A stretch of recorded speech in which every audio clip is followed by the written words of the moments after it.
안녕하세요. 김호준입니다.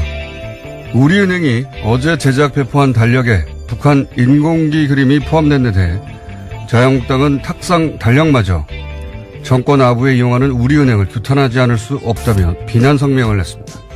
해당 그림은 지난 10월 통일을 주제로 초등학생들이 그린 작품 중에 수상작입니다.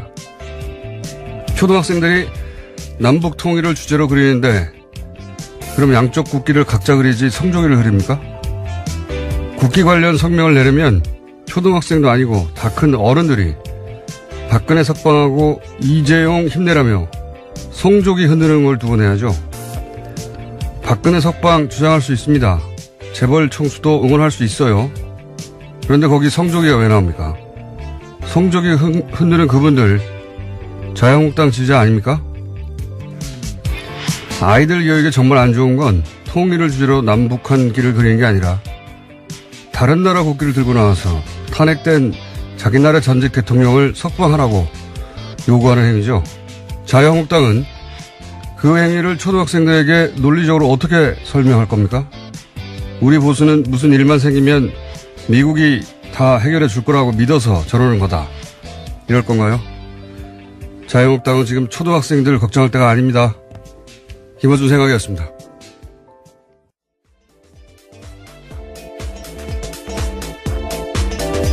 시사인의 김은지입니다. 네. 이 달력 보셨어요? 네, 저 방금 봤는데요. 네. 어린아이가 그린 하나의 그림 안에 있는 하나의 요소에 불과한데 또 그렇게 이야기를 했네요. 그 나무를 그려놓고 그래서 나무 통일나무라고 가지에, 되어 있네요. 나무 가지에다가 태극기 하고 인공기를 각각 그린 거예요. 예. 그런데 그걸 가지고 지금 문제 삼는 겁니다. 예.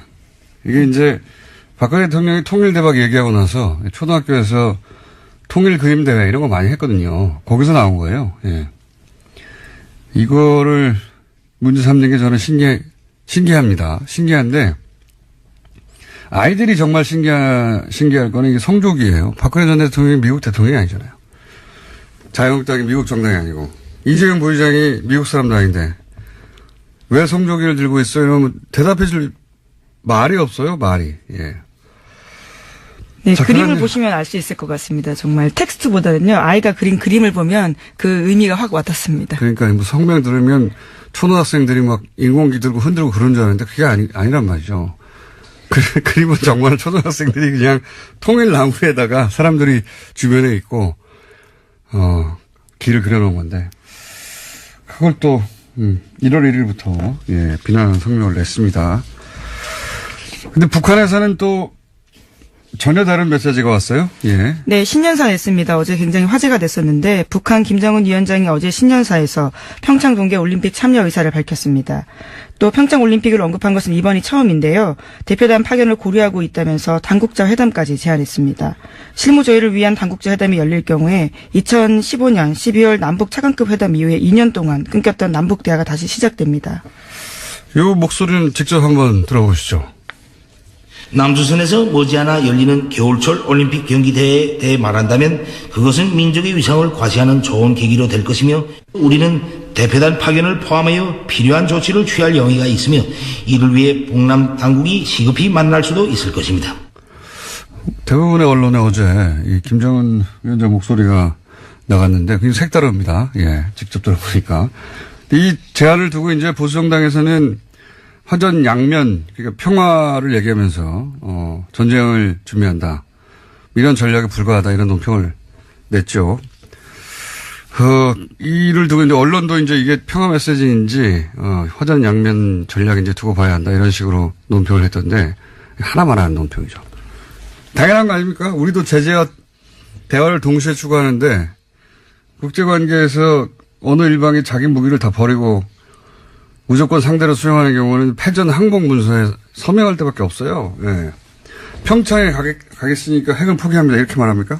이건 뭐 당연한 건데 이게 이제 화전 양면 전략이라고 보수 정당에서는 평가 잘하는 게 당연하죠. 예. 그건 북한을 소재로 먹고 사는 곳이니까. 근데 언론도 이게 이제 화전 양면 전략인지 아니면 평화의 메시지인지 두고 봐야 한다. 이런 이게 무슨 논평도 아니고 하나만 하는 소리예요. 예. 언론도 지난 10년간 종북 이게 소리를 겪으면서 이 종북 소리 듣는 데 대한 공포를 내면화한 거예요. 그래서 북한이 올림픽을 거론한 자체가 처음 아닙니까? 네, 그렇죠. 이번에? 그러면은 북한이 투트랙을 쓰든 쓰리트랙을 쓰든 우리한테 유리한 트랙으로 어떻게 유인할 것인가, 뭐 이런 어떻게 새로운 국면을 만들 것인가 이런 얘기를 해야 되는데. 그렇죠. 새로운 문이 열린 상황이니까요. 언론도 뭐 핵 문제는 요지부동이라든지 화전 양면 전략일 수도 있다든지 뭐 이런 하나만한 소리예요. 정말 아무 의미 없는 아무나 할 수 있는 소리를 굳이 언론에서 봐야 할 이유가 없는데. 여하간 언론에서는 이게 이제 기계적 균형을 잡는 거죠. 예. 이게 이제 평화적 메시지일 수도 있지만, 또는 동시에 전쟁을 핵을 포기하지 않는다. 예. 뉴스 아니잖아요. 핵을 포기하지 않는다는 건 뉴스가 아니고, 어쨌든 참여할 수 있다는 메시지를 낸 게 뉴스입니다. 그러면 그 뉴스에 대한 해설을 해야 되는데, 지금까지는 기계적인 보도밖에 없어요. 자, 트럼프는 여기에 대해 뭐라고 그랬습니까? 네, 아직까지 뚜렷한 공식 입장이 나온 건 아닌데요. 신년사와 관련해서 송년 파티 들어가기 전에 기자들이 물어보니까 짤막하게 답했습니다. 일단 지켜보겠다라고 합니다. 트럼프 입장에서는 썩 반가운 제안은 아닐 것 같아요. 왜냐면은, 최근 이란에서 소요가 있잖아요. 예.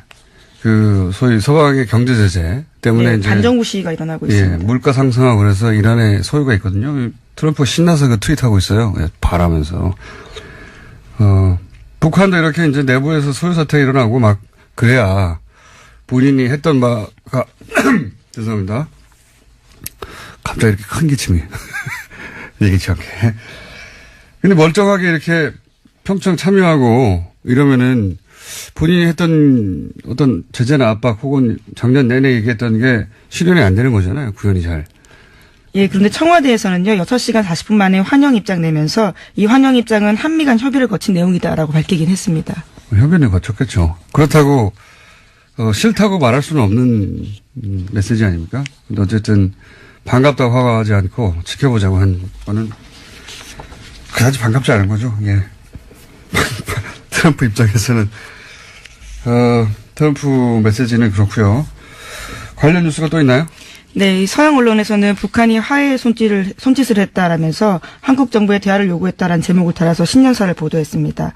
또 중국 언론 같은 경우에도 김정은 위원장의 발언을 자세히 전하면서 한국이 제안했던 남북 군사당국 회담에 북한이 응할 가능성이 높다라고 덧붙였고요. 일본 언론 같은 경우에는 일종의 대화와 또 이 핵 관련된 위협 비중들도 같이 다뤘습니다. 일본 언론에서는 남북 대화가 순조롭게 이루어질지는 불투명하다. 예. 그렇게 보도를 했어요. 불투명했으면 좋겠죠. 일본 입장에서는. 그러면 북한 선수단이 만약에 참여하면 어떻게 됩니까? 이미 참여하지 않는다고 해서 라인업이 짜졌을 텐데. 네, 그렇죠. 북한 피겨 간판인 염대옥과 김주식조가 올림픽 출전권 따고도 포기한 바가 있습니다. 그래서 규정상 평창에 나올 수 없는데요. 하지만 IOC가 특별 조치를 하면 가능합니다. 와일드카드 받으면 메달에 도전할 수 있다라고 하는데요. IOC 같은 경우에도 이제까지 와일드카드 제공 조건으로 북한을 설득해왔기 때문에 참가에는 문제가 없다라는 게 대체적인 평가입니다. IOC에서는 당연히 해줘야 할 일이죠. 이게 올림픽을 왜 합니까? 올림픽 이야기할 때 가장 앞에 평화를 얘기해요. 그러니까 올림픽이 그냥 선수들 경쟁해가지고 메달 따는 거 구경하라고 하는 게 아니잖아요. 예. 물론 단체전 같은 경우에는요, 이미 말씀처럼 편성이 다 짜여있기 때문에 새로 들어가는 건 쉽지 않고요. 개인 같은 경우에 들어갈 가능성이 높다라고 합니다. 그렇겠네요. 단체전은 몇 개 조로 편성이 됐을 테니까 거기 한 팀이 더 들어가면은 예선전을 치를 수가 없겠네요. 예, 일정이 안 나와서. 그럼 남북 단일팀 이런 거가 돼야 되는데 이게 그 짧은 시간에 가능하려나 모르겠네요. 하여튼 그런 일들이 벌어지고 있습니다. 현재. 관련해서는 저희가 잠시 후에 정세현 전 통일부 장관 연결해서 짚어보기로 하고요.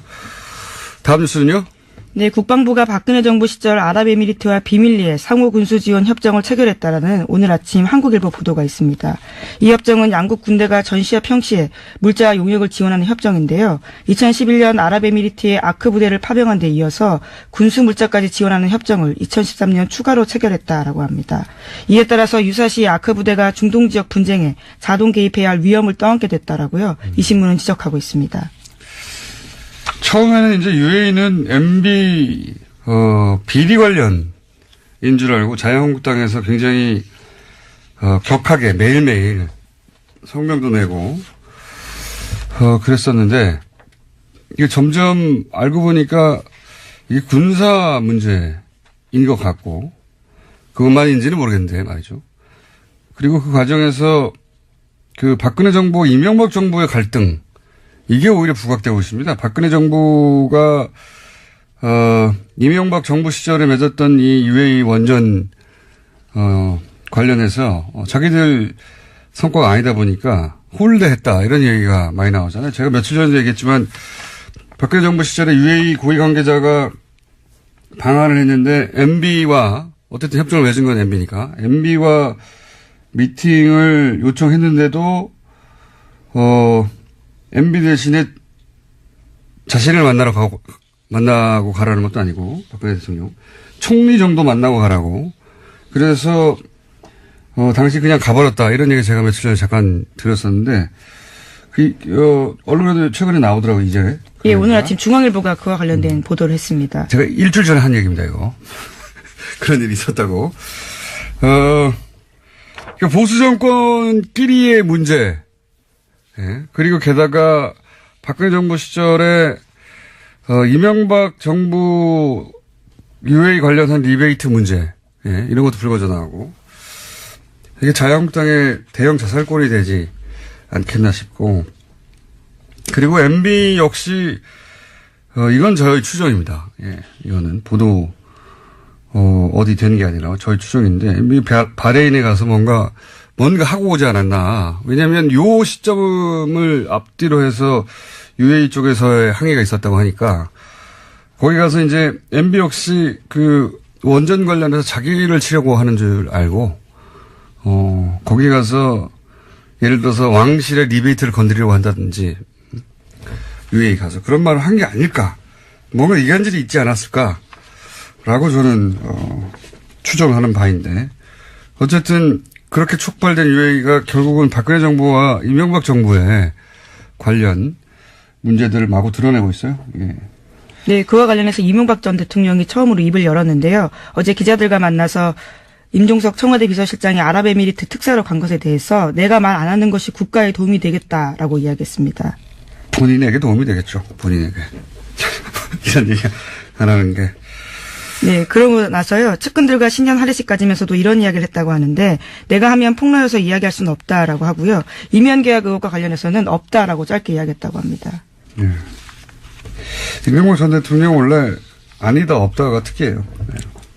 BBK도 관련이 없었고 다스도 자기 게 아니고 없다 아니면 아닌데 여하간 이 문제 UAE 관련해서는 아마 그 칼둔이던가요? 네. 네, 칼둔 행정청장입니다. 네, 그 양반이 입국하면 웬만한 건 오해는 풀릴 것이다 이렇게 얘기하고 있죠 정부에서는. 네, 청와대는 그런 입장인데요. 지금 중앙일보에 따르면 칼둔 청장 같은 경우 굉장히 중요한 의혹을 풀 키맨인데 박근혜 정부에 대한 감정이 좋지 않았다라는 이야기를 여러 인사들을 인용해서 전하고 있습니다.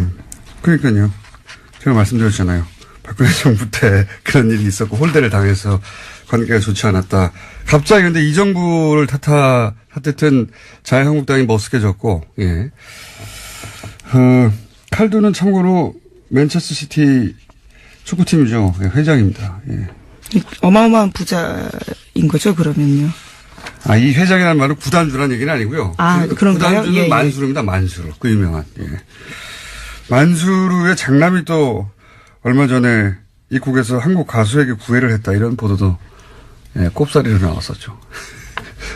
재미있는 집안입니다. 당사자가 부인을 한 걸로 알고 있는데요. 네, 예. 어쨌든 예. 그런 뉴스도 있었습니다. 예. 어쨌든 이 칼둔 청장이 맨체스터시티의 회장인데 구단주는 만수르.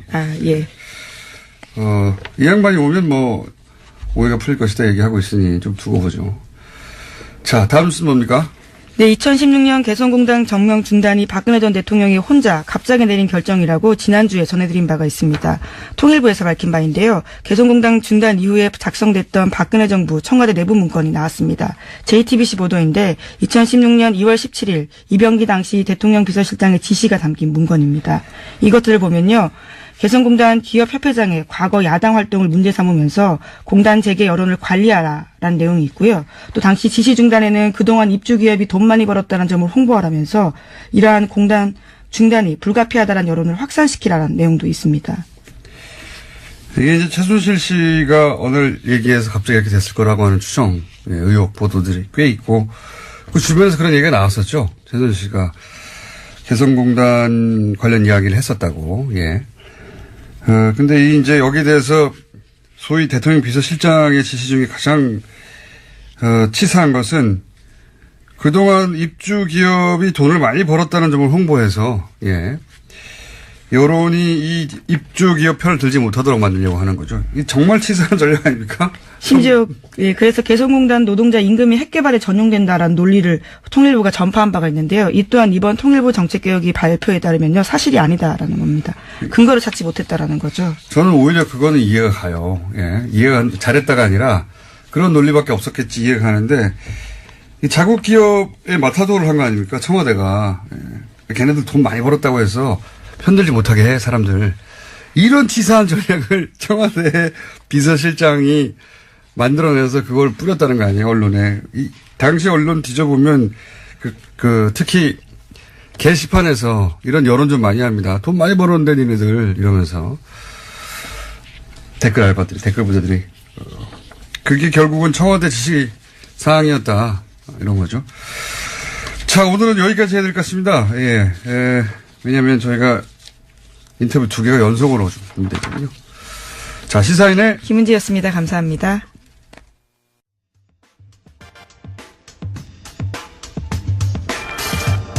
북한 김정은 위원장이 평창 올림픽 대표단 파견 가능성을 처음으로 언급했습니다. 올해 남북관계 까칠한 전세현 전 통일부 장관과 이야기 나눠보겠습니다. 안녕하십니까, 장관님? 그거까지, 예, 오랜만입니다. 네. 장관님 까칠하시죠? 자, 새해 복 많이 받으시고요. 예. 예, 새해 복 많이 받으세요. 이 신년사 나온 거 꼼꼼히 읽어보셨죠? 예, 김정은. 예, 꼼꼼히 읽어봤습니다. 두세 번 읽었습니다. 오랜 세월 이제 북한을 상대해 오셨고, 북한에서도 장관님을 꼭 뭐랄까요, 주요한 대화 상대자로 꼽는다고 하는데, 이번 신년사가 예년과 다른 점이 좀 있습니까? 우선, 남북관계 대남 파트에 상당히 시간을 많이 할애를 했어요. 예. 예. 일반적으로 신년사는 국내 문제 먼저 얘기를 하고, 그 다음에 대남, 대외 이렇게 세 파트로 나눠지는데, 예. 대남 파트가 작년에 비해서 상당히 분량이 좀 많습니다. 비율이. 그거는 남북관계 복원에 대한 김정은 위원장과 북한 당국의 의중이 거의 실려 있다고 보는 거죠. 이 대표단 파견 가능성을 언급한 것은 단순히 이제 올림픽에 참여하겠다 이런 의미를 넘어서는 걸 텐데 어떻게 해석해야 됩니까? 왜 이런 발언이 나왔을까요? 남북관계 복원을 통해서 궁극적으로는 북미 관계 개선의 징검다리로 삼으려고 그러는 그 의도가 깔려 있다고 봅니다, 저는. 그리고 이 얘기도 하더라고요. 올해가 이제 북한 정권 수립 70주년 행사가 있어서 중요하다. 이렇게 얘기를 하던데 이게 중요합니까, 북한에? 중요하죠. 70주년 더구나 칠순 아닙니까? 예. 사람에게도 칠순잔치는 대단한 건데, 그래서 지금, 그러면서 뒷부분에 가서는 또 남쪽에서는 겨울올림픽 행사가 있다. 예. 이건 민족적인 경사들이다 하는 그런 식의 표현을 썼어요. 예. 그 얘기는 그러니까 평창올림픽이 열리는 2월부터 자기네 정권 수립 70주년 기념일이 되는 9월 9일까지는 좀 조용히 지내자는 뜻이에요. 아하. 축제로 만들자 하는 얘기입니다. 그래서, 문재인 정부가, 하기에 따라서는 금년은 우리 국민들이 좀, 전쟁 불안 없이, 전쟁 공포 없이 살 수 있는 그런 상황이 올 수도 있겠다 하는 희망을 가져봤습니다. 어저께. 그걸 읽으면서. 그렇군요. 그러니까 들으면서. 평창 올림픽 남쪽에서도 축제가 있으니 우리도 9월에 축제가 있는데 서로 좀 조용히 지내자. 이런 메시지가 깔려 있다. 네, 그러면서 남북 관계를 그 와중에 남북 관계를 복원을 해서 북미 대화, 미북 대화로 건너갈 수 있는 어떤 계기를 만들려고 하지 않겠나. 그런 생각이죠. 이게 이제 북한의 대남 혹은 대미 전략이 수정됐다고 할 정도의 메시지인가요? 최근까지는 흔히 이제 통미봉남, 미국과는 대화하고 남한은 외면해 왔는데 이게 이제 그런 전략을 했다고 봐도 좋을 정도의 메시지입니까? 그동안에 뭐 통미봉남이라는 것은 이제 미국하고 대화를 하고 우리는 거기 끼지 못하는 것이 통미봉남인데 예. 미국 일치에 불응했기 때문에 예. 통미봉남은 없었죠. 다만 작년 말까지 북한은 남북 대화를 접어놓고 남북관계 개선을 접어놓고 미국을 상대로 해서 최후의 압박을 가하겠다는 그런 전략을 수립하고 추진해 왔었습니다. 그래서 결국 11월 말에 ICBM 발사를 끝내고 핵무력 완성, 국가 핵무력 완성을 했다고 선언을 했죠. 그러니까 그러고 나서 핵무력 완성했으니까 금년부터는 대화로 문제를 풀겠다. 그리고 대내적으로는 경제 발전 5개년 전략의 3차년입니다. 지금 금년도가 경제에 주력하겠다. 핵 경제 병진 노선에서 이제 경제 방점이 찍히는 그런 대내 정책을 추진하기 위해서는 남북관계 개선을 통해서 미북 대화도 가능한 상황을 만들어 나가야 되는 그런 상황이죠. 그러니까 북한의 입장에서는 자기들이 사실상 핵 보유국이 됐다고 자평하면서 핵 억지력은 확보됐으니까 이제 경제 문제를 풀고 남북 문제도 풀어보자 이렇게 나오는 거라고 봐야 되는 겁니까? 그렇죠. 네. 대내적으로 뭐 핵 단추가 자기 책상 위에 있다고 얘기를 했는데 그건 어떤 언론에서는 그걸 위협이라고 해석을 하던데 위협이라기보다는 북한의 말은 위협이라기보다는 이게 일종의 핵 억지력을 확보했다는 뜻으로 해석을 해야 된다고 봅니다. 북한의 말을 끝까지 들어봐야 돼요. 연설의 신년사 뒷부분에 가면은 예. 핵 미국이라고 지칭은 하진 않았지만은 핵을 가진 국가가 북한을 상대로 해서 핵을 쓰려고 하기 전에는 북한은 먼저 핵을 쓰지 않는다는 얘기를 했어요. 핵 선제 불사용이죠. 그다음에 핵을 가지고 다른 나라를 위협하지도 않겠다는 얘기를 했는데 바로 그 핵단추 얘기는 그거하고 연결이 되어 있습니다. 그러니까 간단히 말해서 미국이 북한을 핵으로 위협하려고 그러면은 우리도 가만히 있지 않겠다. 아무 때나 누를 수 있다는 얘기인데 그 얘기는 핵 국가로서 인정을 하고 회담을 하겠다 하면은 자기네들은 나가겠다. 그때까지는 기다리겠다.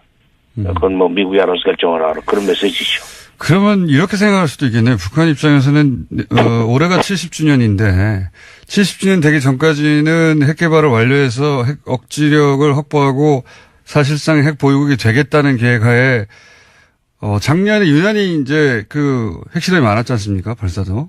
그렇게 해놓고 이제는 완성됐으니까 좀 여유를 가지고 우리는 핵 보유국이다. 이제 뭐 평창 올림픽에도 참여할 수 있다. 이런 유화 정책으로 나온다. 이렇게 전체적으로 보면 되겠군요.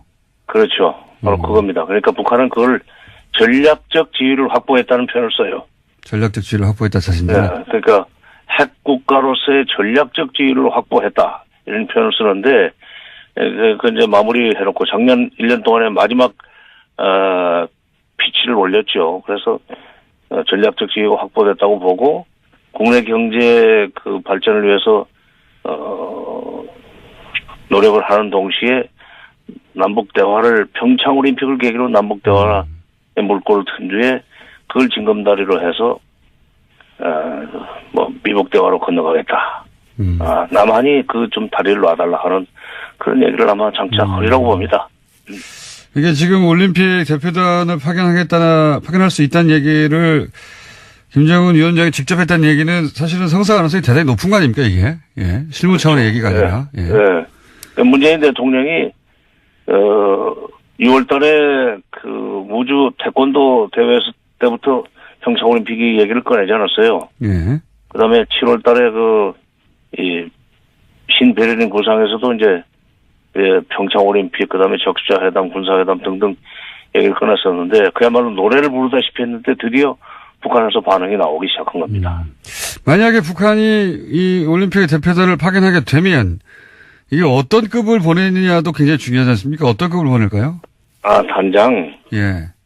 단장. 그러니까 선수단은 아마 규모가 적을 것 같아요. 왜냐하면 피겨 선수권 그러니까 남녀가 같이 하는 피겨 선수권을 6위 정도로 따놨었는데 출전권을 따놨었는데 지난번에 1차 엔트리 제출을 안 해가지고 지금 자격이 없어졌대요. 예. 일본한테 넘어갔답니다. 예. 그 IOC에서 뭐 특별 조치한다고 하는데. IOC에서 이제 와일드 카드를 쓰면은 몇 개는 좀 참여시킬 수 있을 텐데. 예.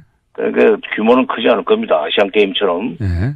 그렇게 되면 이제 거기다가 뭐 응원단이라든지 참관단 명목으로 젊은 사람들 대거 보냈는데 단장으로는 예. 아마도 과거의 선례로 보면은 체육지도위원장이 왔었다는 점에 비춰볼 때, 예. 새로 체육지도위원장이 된 최휘 당 중앙위원회 부위원장이기도 합니다. 그래서 상당히 높은 사람이죠.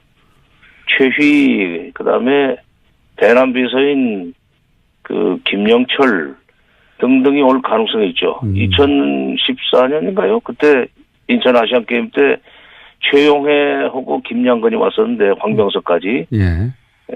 그때 최용해는 체육지도위원회 위원장 자격으로 왔습니다. 예. 김양근은 대남비서고 황병석은 총정치국장이고 상당히 그 높은 사람들이 왔었는데 이번에도 온다면은 체육지도위원장이 와야 되고 선수단이 있으니까 그다음에 그 계제에 남북 대화를 좀 더 폭넓게 열어나가는 그런 문제를 심층 협의하기 위해서는 김양근 대남비서가 오지 않겠는가. 대남비서가 오는 게 중요하군요. 예.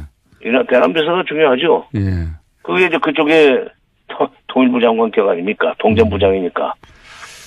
대남비서가 온다면 이제 남북 관계를 제대로 발전시켜보자 이런 메시지가 분명히 있는 거다 이렇게 보면 되겠군요. 그러니까 북쪽에서 쓰는 그 다방면적 협력과 교류라는 표현을 잘 쓰는데 다방면적으로 판을 벌려나가겠다는 메시지지요. 이건 어떻습니까? 이건 이제 미국 이야기인데, 트럼프 대통령 입장에서는 이렇게 북미 회담이 있기 전에 남북이 직접 대화 창구를 만드는 걸 그렇게 반기지는 않을 것 같은데요.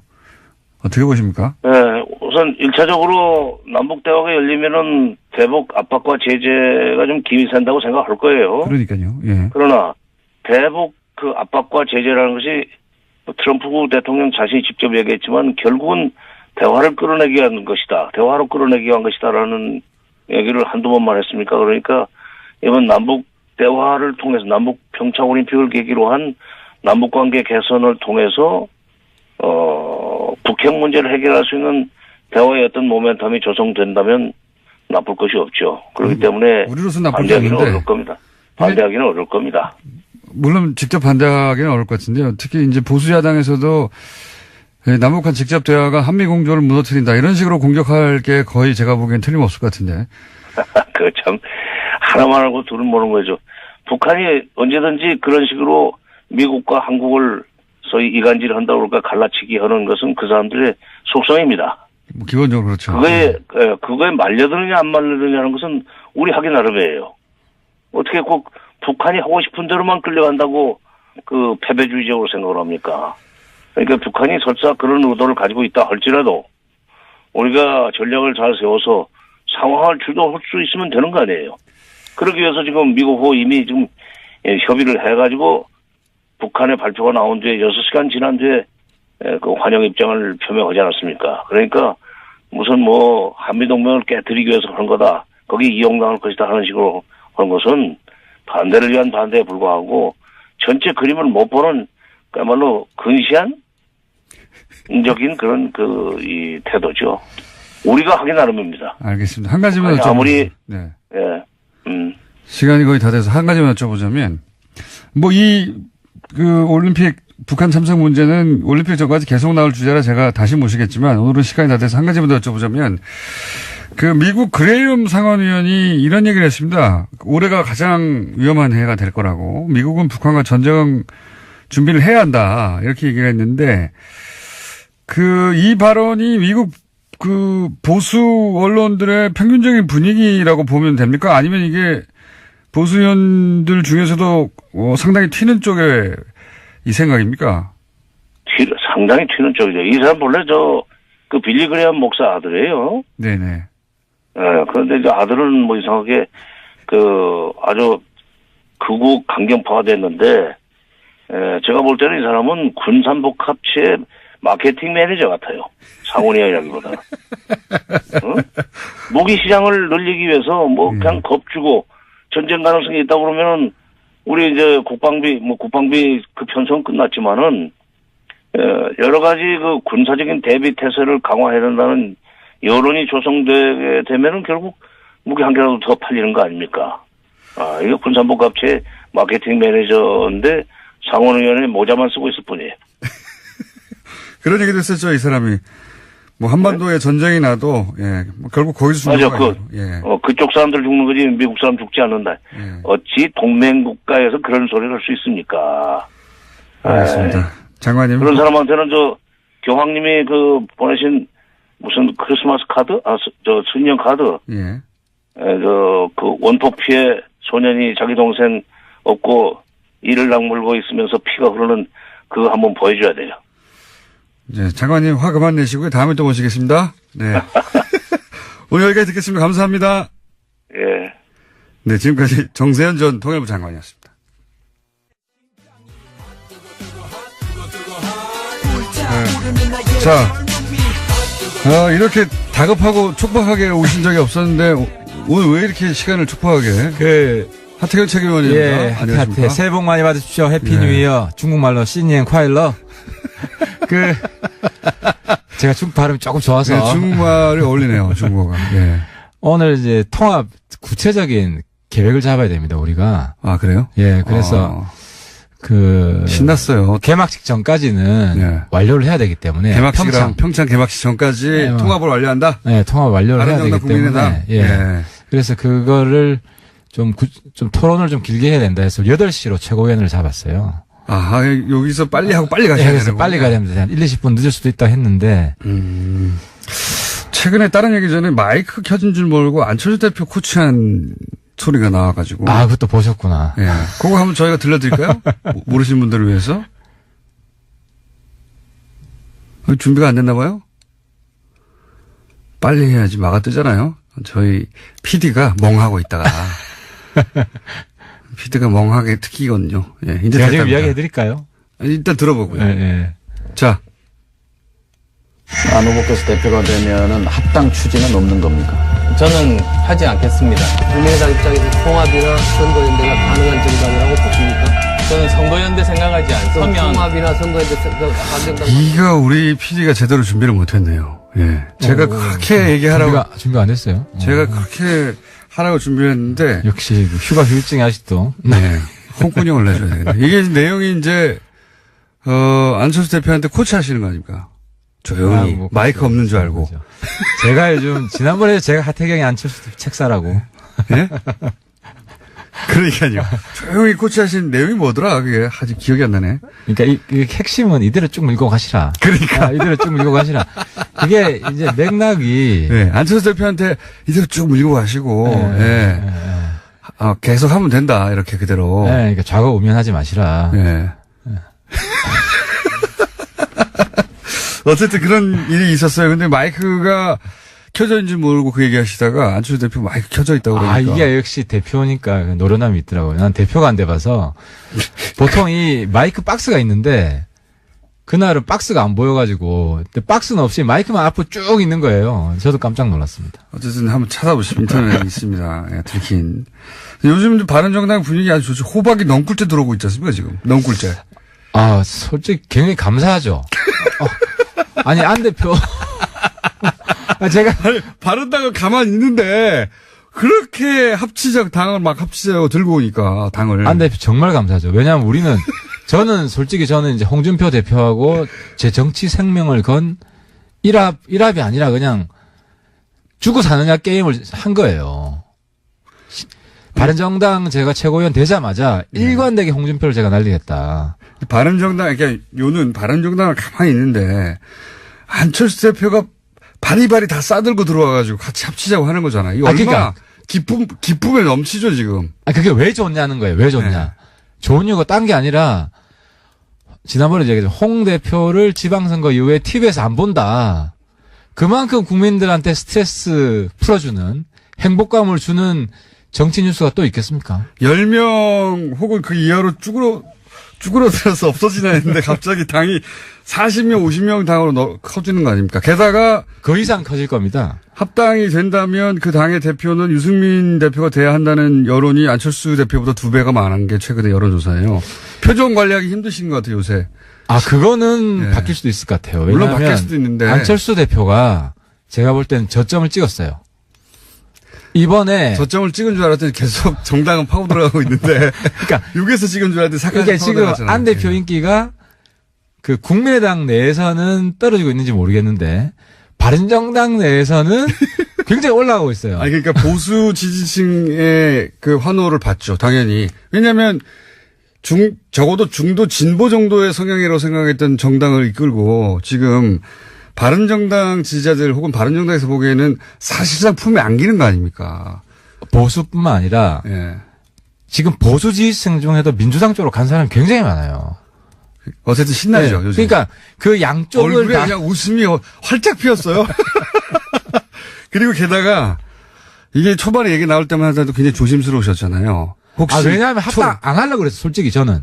초를 칠까봐. 아니, 초를 치는 게 아니라 네. 저는 일관되게 선거연대주의자였는데 그 이유가 뭐냐면 네.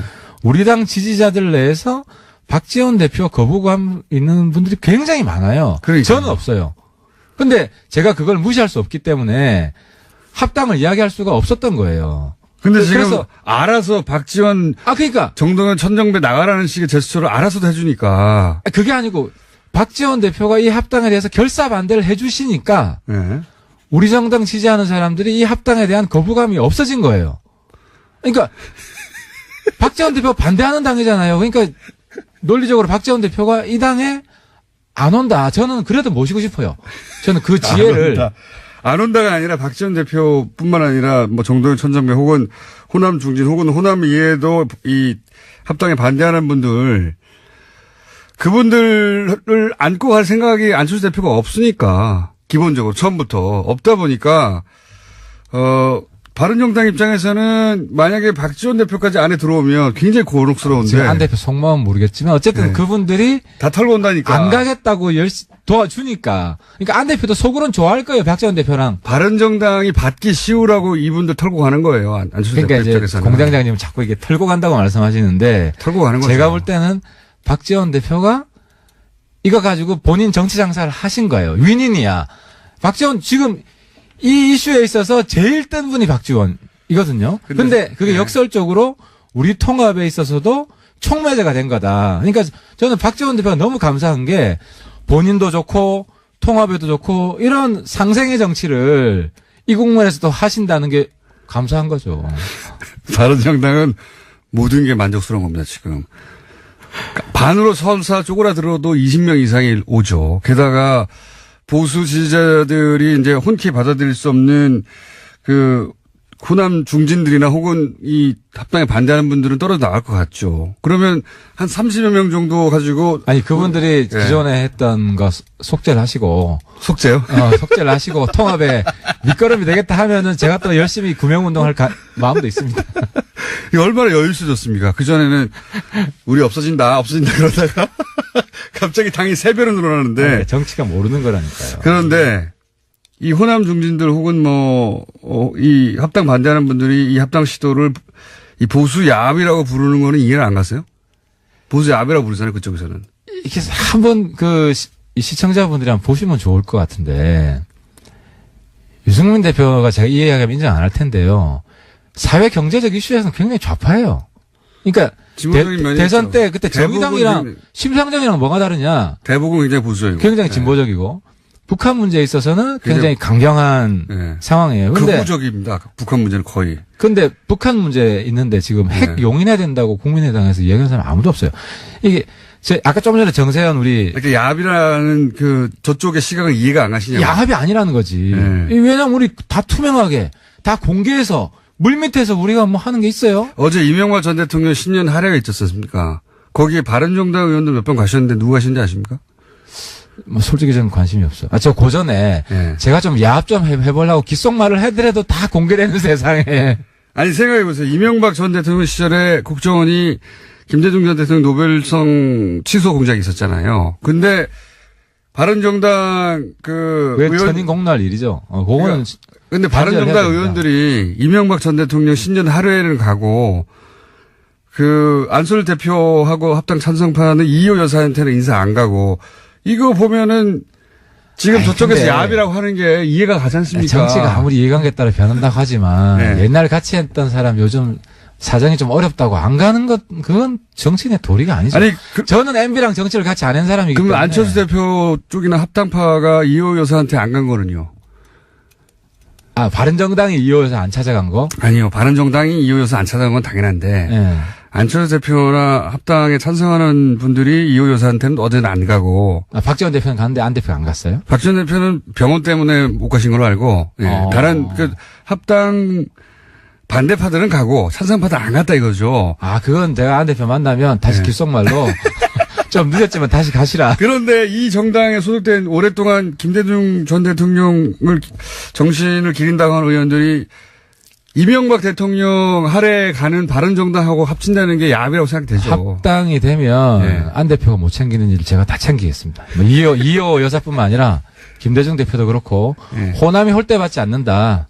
정말 호남이 존중받고 제가 지금 그래서 법안도 하나 준비 중이에요. 이번 5.18 특별법 중에 빠진 게 있는데 5.18에 대해서 종북몰이 한 게 있어요. 정부가 협력해서. 그런 부분들 진상 규명하는데 또 하태하태가 앞장서고 영남에서 이렇게 대놓고 호남 편드는 사람 정치인 쉽지 않아요. 최근 몇 개월 사이에 가장 얼굴이 밝으십니다. 우리 당 장사 잘 된다 그러면서 갑자기 신나셨겠어요. 합당 찬성파가 호남과 거리두기를 하고 있는 건 맞아요. 지금 국민의당에 합당 찬성파가. 그리고 호남과 적정한 거리를 두고 보수 지지자층이 싫어하는 국회의원들은 털어내고 그리고 합쳐서 중도 보수 가고 그런 다음에 이제 얼마 안 있다가 지방선거 끝나고 나서 자유한국당이 지지부진하면 거기 일부 좀 흡수해가지고 자유한국당보다 더 큰 정당이 되겠다. 이거 아닙니까? 바른정당이 호남 분들 최대한 끌어안으려고 노력할 겁니다. 그러니까 우리는 좀 다르잖아요. 하태경은 기존에 안에서 싸우는 사람들하고 다르기 때문에 우리가 누구하고 다르다는 겁니까? 부족한 점. 그러니까 지금 국민의당 안에서 감정이 안 좋. 예를 들어서 지금 한국당에 가신 분들, 그죠? 22분의 뭐 소위 철자 들어가시는 분들, 우리랑 감정이 별로 안 좋잖아요. 그죠? 근데 우리랑 안 싸운 다른 분들은 또 괜찮을 수 있거든요. 그러니까 인간적으로 많이 상했겠죠. 안 대표한테 오만 욕을 다 하더만 밴댕이 정치를 하고 사이코패스라 그러고 사이코패스라는 용어는 홍준표 대표가 유해한테 하는 이야기예요. 그런데 거의 지금 유해 수준으로 지금 서로를 공격하고 있기 때문에 그분들 감정에 바른정당하고 자유한국당도 그랬죠. 그 고를 내가 원래 같은 편끼리 채워주겠다. 고를 어떻게 채워줍니까?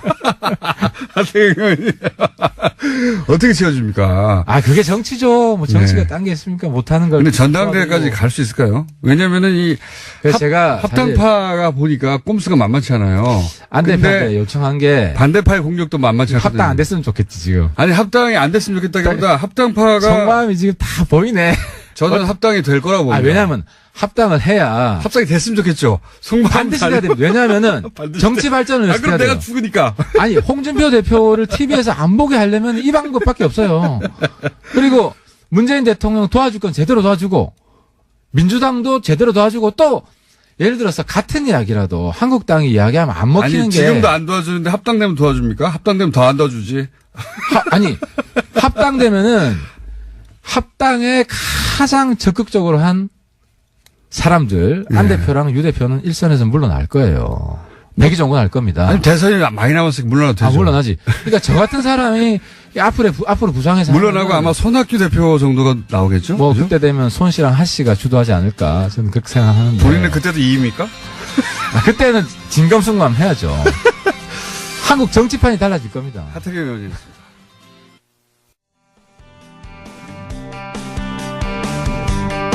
이건희 회장의 차명 계좌 계속 밝혀지고 있죠.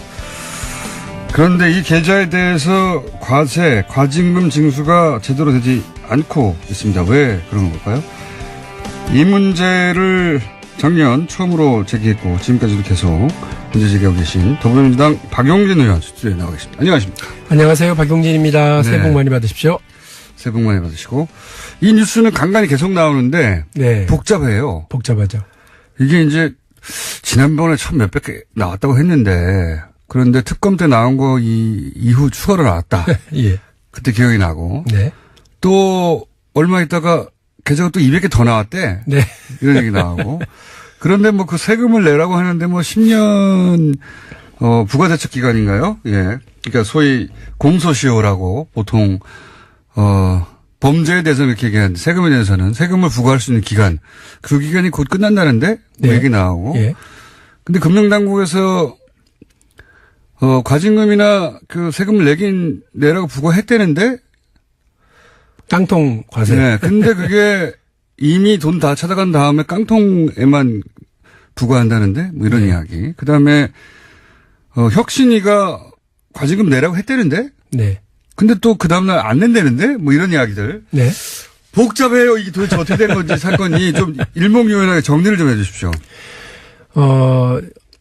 어떻게 보면 지금 우리 금융당국과 과세당국이요. 예. 쉽게 풀어갈 수 있는 일을 상당히 어렵게 예. 1 더하기 1은 2다. 이렇게 그냥 풀면 되는데 그거를 증명하기 위해서 온갖 수학적 논리를 칠판 가득히 써놔서요. 학생들에게 수업에 대한 흥미를 완전히 잃게 만들기 위한 시도를 지금 하고 있는 걸로 보여요. 원래 이제 뭡니까 비리 사건들. 네.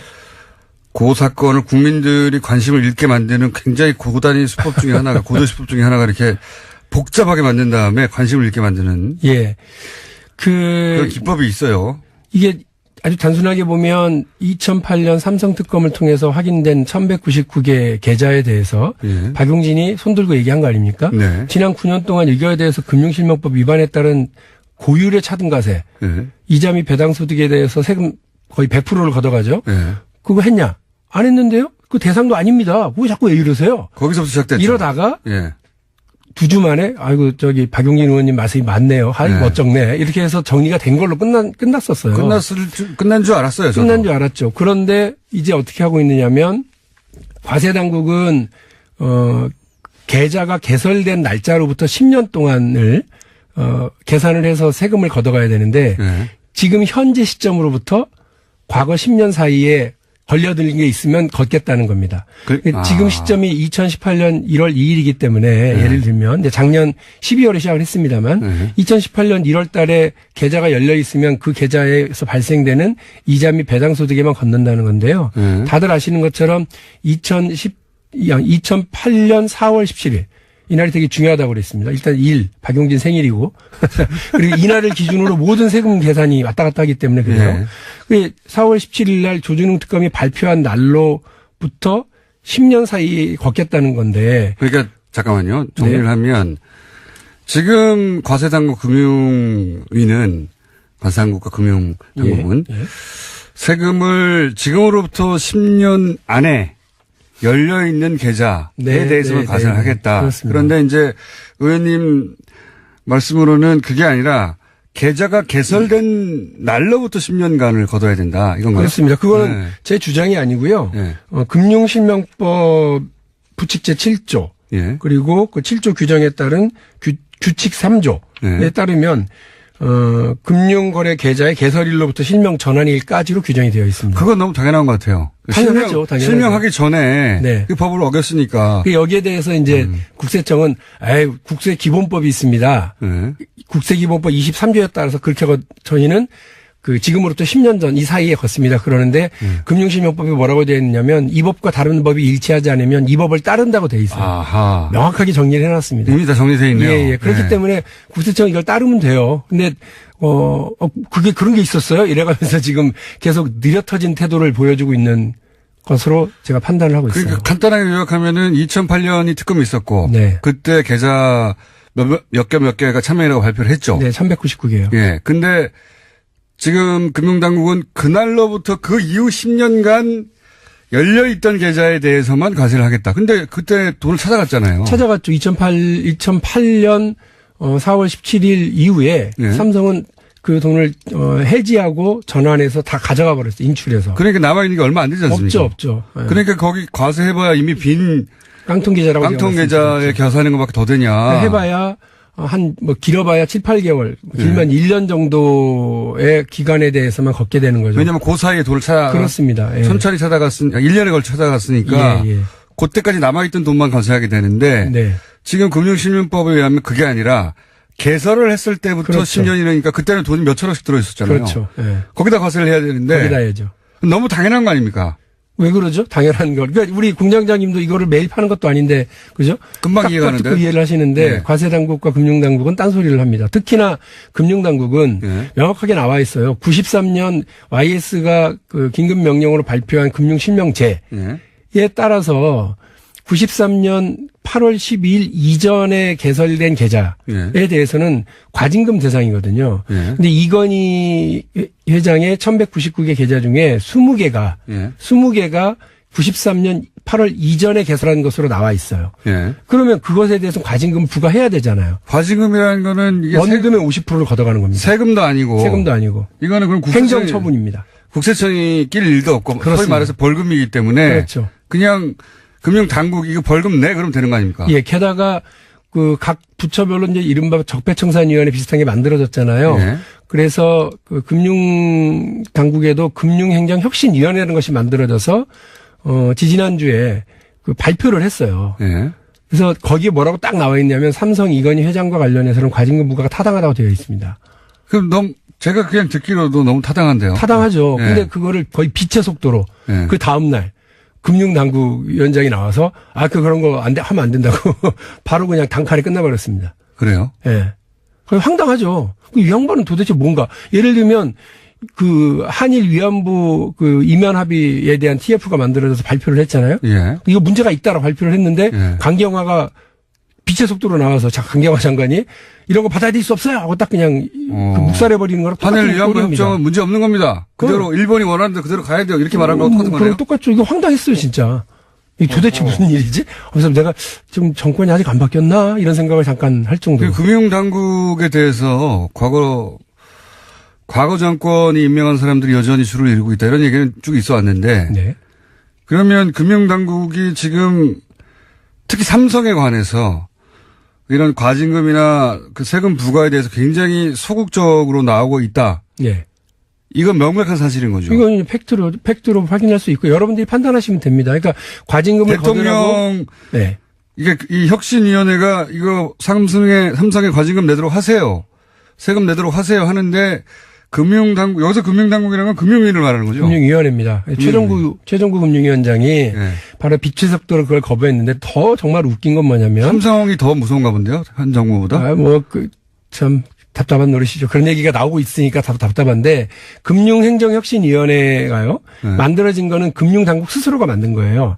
대통령 어떤 방침에 따라서 만들어서 우리 금융당국이 그동안 잘못한 게 있나요? 그럼요 찾아서 저희들은 따끔하게 얘기해 주세요. 저희가 그럼 그다 받아들일게요 하고 만든 거고 그걸 만드는 과정에 그럼 하나도 개입을 안 했느냐. 엄청나게 개입을 했어요. 자기들이 그 서포트를 하겠다고 관료들을 다 파견해서 그분들이 다 일을 만들어 올 것 같이 했고요.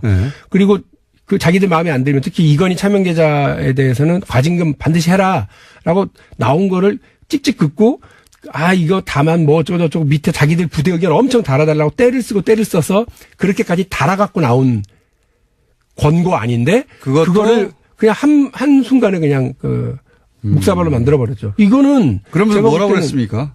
네? 그러니까 그렇게 할 수 없다고 한 다음에 뭐 얘기가 있을 겁니다. 왜냐하면 이렇기 때문에. 그리고 그 다다음 날, 예. 다음 날 저희가 그 정무위원회를 열어가지고 물어봤죠. 네. 왜 그렇게 얘기하냐 했더니 그 선의의 피해자가 생길 수 있다. 누구요? 엄마가 아들을 위해서 계좌를 만들어준 경우, 그리고 동창회 향후에 이런 경우도. 그래서 여보세요, 누가 지금 동창회 향후에 얘기합니까? 그게 법에 위반되는 것도 아니고 네. 과징금을 삼성에만 걷을 수는 없지 않냐? 93년 이전에 차명 계좌에 다 걷어야 된다. 네. 근데 일단 삼성 걷어놓고 그럼 생각해보죠. 제 말도 그거예요. 네. 삼성 걷어놓고 이야기하고, 그리고 선의의 피해자라고 우리가 언제 그랬느냐? 이미 검찰, 그다음에 국세청, 금감원의 수사와 조사에 따라서 확인된 것만 하자고. 네. 국가기관에서 확인된 것만 하자고 우리가 그러지 않았냐. 무슨 동창회 걱정하냐. 동창회가 그거 가지고 마약 사고 그거 가지고 세금 포탈하려고 만든 거 아니지 않냐. 그 전국의 모든 동창회와 향후회를 뭘로 만드는 거냐. 지금 그게 우리 주장인데, 뜻밖으로 이분이요. 네. 최종구 금융위원장이 막 그렇게 버티고 하니까 그 정치 혁신의 대상이라고 우리가 얘기하고 있는 자유한국당 의원들이 그 상임위원회, 국회 상임위원회에서 이분을 칭찬하는 기이한 현상이 벌어지죠. 아, 소신 있는 분이다. 저런 분이 이렇게 우리를 끌고 가셔야 된다. 우리 금융당국을 믿음직스럽다. 이러는 거예요. 오히려 여당 의원들은 질타하고 문제 있다라고 비판을 하는데 아주 그냥 황당한 상황이었습니다. 그렇군요. 지금 금융당국, 금융위원장 혹은 금융당국에서는 지금 최소한 삼성의 차명계좌, 이 차명계좌에 대해서는 대단히 소극적이고, 더군다나 금융당국이 만든 혁신위원회에서 과징금을 내라고 했는데도 스스로 뒤집고 있는 상황이다. 네. 삼성, 그 차액이 얼마나 정도 됩니까? 그러니까 지금 과징금이나 소득세를 이렇게 정상적으로 부과했을 때와 네. 금융당국이 지금 마음대로 유권 해석해가지고 이후 10년이라고 했을 때 그 네. 차익이 얼마나 되는 겁니까? 과세당국의 그런 해석에 따르면 못해도 10배 이상 차이가 나겠죠. 세금은. 그러면 조가 될 게 한 1,000억으로 끝나거나. 1,000억으로 끝난다든가. 1,000억이 될 게 100억으로 끝나거나. 이렇게 될. 그 정도 거고요. 차이가 난다. 과징금의 경우는 이거는 그 20개 계좌라고 제가 아까 말씀드렸는데 그 20개 계좌에 들어있는 돈이 얼마냐에 따라 달라지죠. 그게 조가 있으면은 5천억이 되는 거 아닙니까? 그렇습니다. 5천억이 되느냐 빵원이 되느냐 이런 거 아닙니까? 예, 그렇죠. 그러니까 이제 답답한 노릇인데요. 예. 일단 금융당국과 과세당국의 이런 느려터진 태도, 이른바 침대 축구죠. 시간아 가라. 왜 그럴까요? 아까 제가 말씀드렸던 4월 17일 다가오고 있죠. 아하. 이제 넉 달하고 15일밖에 안 남지 않았습니다. 4월 17일만 지나면 소위 부가제척기간, 소위 이제 형사 사건이나 이럴 경우에는 공소시효가 만료되기 때문에 더 이상 따질 수가 없으니까. 제가 속이 터집니다. 사실은 그 국감 때 그렇게 해서 한 건 터뜨리고요. 이제 박용진은 국감 스타야, 주목받고, 재벌의 저격수야, 칭찬받고. 그걸로 끝나고 손 털고 그냥 빚만 내고 광 내고 끝낼 수도 있어요. 그러나 국회의원 한 명 자기 이름 날리자고 이런 거 하는 거 아니잖아요. 그것도 하긴 해야죠. 그렇습니다. 경제정의 공정과세, 국민들 교과서에서 초등학교 때부터 배우는 거예요. 근데 왜 이거 이건희만 피해가요? 왜 이거 삼성과 재벌가들은 이런 것들에 대해서 피해가죠? 이런 걸 제대로 잡았으면, 그동안 금융당국과 과세당국이 일 제대로 못해서 그렇게 됐으면, 9년 동안 잘못했었으면 바로 잡아야 될 거 아니에요. 그런 거 하자고 적폐청산을 하는 거지. 우리가 사람 가지고 사람 구속시키자고 하는 거 아니거든요. 그러면 그거에 대해서 누가 금융당국에 누구 구속시키려고 그러는 게 아니잖아요. 열심히 하면 되잖아요. 그리고 그 세금 걷어서 정확하게 걷어서 하면 될 텐데, 이거 무슨 중동판 침대 축구 보는 것도 아니고요. 이게 어떻게 이렇게 일을 하는지 좀 답답해 죽겠습니다. 김영철 변호사가 삼성을 말한다. 네, 공주원의 베스트셀러였죠. 그래서 많은 사람들이 읽었는데 저도 봤습니다. 네. 김영철 변호사 인터뷰도 했었고. 그 책에 보면 이제 검찰 떡값 얘기도 나오지만 검찰 떡값은 그야말로 용돈에 불과한 것이고 저가 매수가 가능하다고 그러더라고요. 떡값에 불과한 것이고 실제 경제 관료들, 고위 관료들에 대해서 삼성이 전방위 관리하는 것이 놀랍다. 이런 식의 내용들이 있지 않습니까? 그렇죠. 왜냐하면 자기들이 총수 일가가 5%도 안 되는 지분을 가지고 삼성전자를 지배하고 전체 그룹을 지배하는데 꼭 필요한 게 세금과 관련된 문제, 그리고 금융적인 어떤 질서의 문제, 규칙의 문제가 가장 크니까 그랬을 것 같으시다라고 판단을 합니다. 지금 그거하고 연결해서 생각해 보자면 지금 현재 특히 삼성, 지금 재벌 30개 재벌 뭐 그런 데에 대해서 규제를 어떻게 하냐 이런 문제가 아니잖아요. 그냥 법에 저촉이 돼서 특검이 잡아낸 거. 네. 예. 공적 기관이 이게 문제라고 해서 공적으로 문제 삼은 거. 네. 거기에 대해서 과징금이나 소득세를 부과하는 문제조차 명백한 거조차. 이거조차도. 네. 이거조차도 이 금융당국의 이 책임 있는 자리에 있는 분들이 안 하려고 하는 거잖아요, 지금. 저는 그렇게 보고 있습니다. 안 하려고 하니까 이게 안 되고 있는 거지. 맞습니다. 해야 할 사람들이 안 하고 있는 거죠. 명백합니다. 예, 그래서 이런 문제에 대해서 제가 전에도 한번 말씀드린 것 같은데, 아하, 대통령만 바뀌었구나. 관료들은 그대로구나. 곳곳에서 대통령 힘 빠지길 기다리겠구나. 곳곳에서 이 정부 새로 시작한 지 이제 7, 8개월 넘었는데, 그냥 1년 지나고 2년 지나면 힘 빠지겠지. 개혁의 어떤 동력도 사라지겠지. 그때를 기다리고 있었던 거 아니냐, 이런 생각이 들고요. 시간아 가라. 우리는 버틴다, 이런 느낌. 국세청은요? 금융당국, 금융위는 그렇다 치고 국세청은 어떻습니까, 그럼? 국세청도 답답하긴 마찬가지예요. 소극적이에요? 근데 금융위는 억울한 게 뭐냐면, 국세청은 국세기본법에 의해서 절대 정보를 줄 수 없습니다 하고 입 닫고 끝나거든요. 그렇죠. 근데 이제 금융위는 제가 상임이잖아요. 네. 그러니까. 불려 나와서 계속. 계속 불려 나오고 정보를 주지 않으면 안 될 수밖에 없으니까 계속 자기들이 더 시달린다고 생각을 하는 것 같아요. 국세청은 우리는 걷고 있습니다. 그러나 기간에 대해서는 저희가 맞습니다. 이렇게 버티고 가는 거고요. 국세청은 소위 말해서 이제 10년, 최근 10년만 따지겠다 이거고. 네네. 어쨌든 그리고 그 외의 이야기는 우리는 할 수 없다라고 안 알려주죠. 빠져나가고 있는데 그럼 국세청도 잘하고 있는 건 아니네요. 국세청도 답답하긴 마찬가지입니다. 그런데 이제 더 황당한 경우는 뭐냐면요. 이게 지금 이건희 차명 계좌는 까도 끝이 없는 양파 계좌예요. 이게 처음에 2008년 특검이 1199개라고 얘기를 했거든요. 예. 거기에 대한 과징금과 과세를 하느냐 마느냐가 이슈였죠. 처음에는. 그런데 국세청의 이런 활동을 통해서 저희가 나중에 알고 보니까 그때 알려진 1199개 말고 어마어마하게 더 있었다. 예. 예? 이게 또 확인이 됐어요. 예. 그리고 또 황당한 거. 경찰이 한남동 이건희 자택에 대한 공사비 비리와 관련해서 수사를 하다 보니 차명 계좌가 또 나온 거예요. 200개가 또 나왔죠. 처음에 8개인 줄 알고 덮쳤는데 국세청을 가서 압수수색을 했거든요. 예.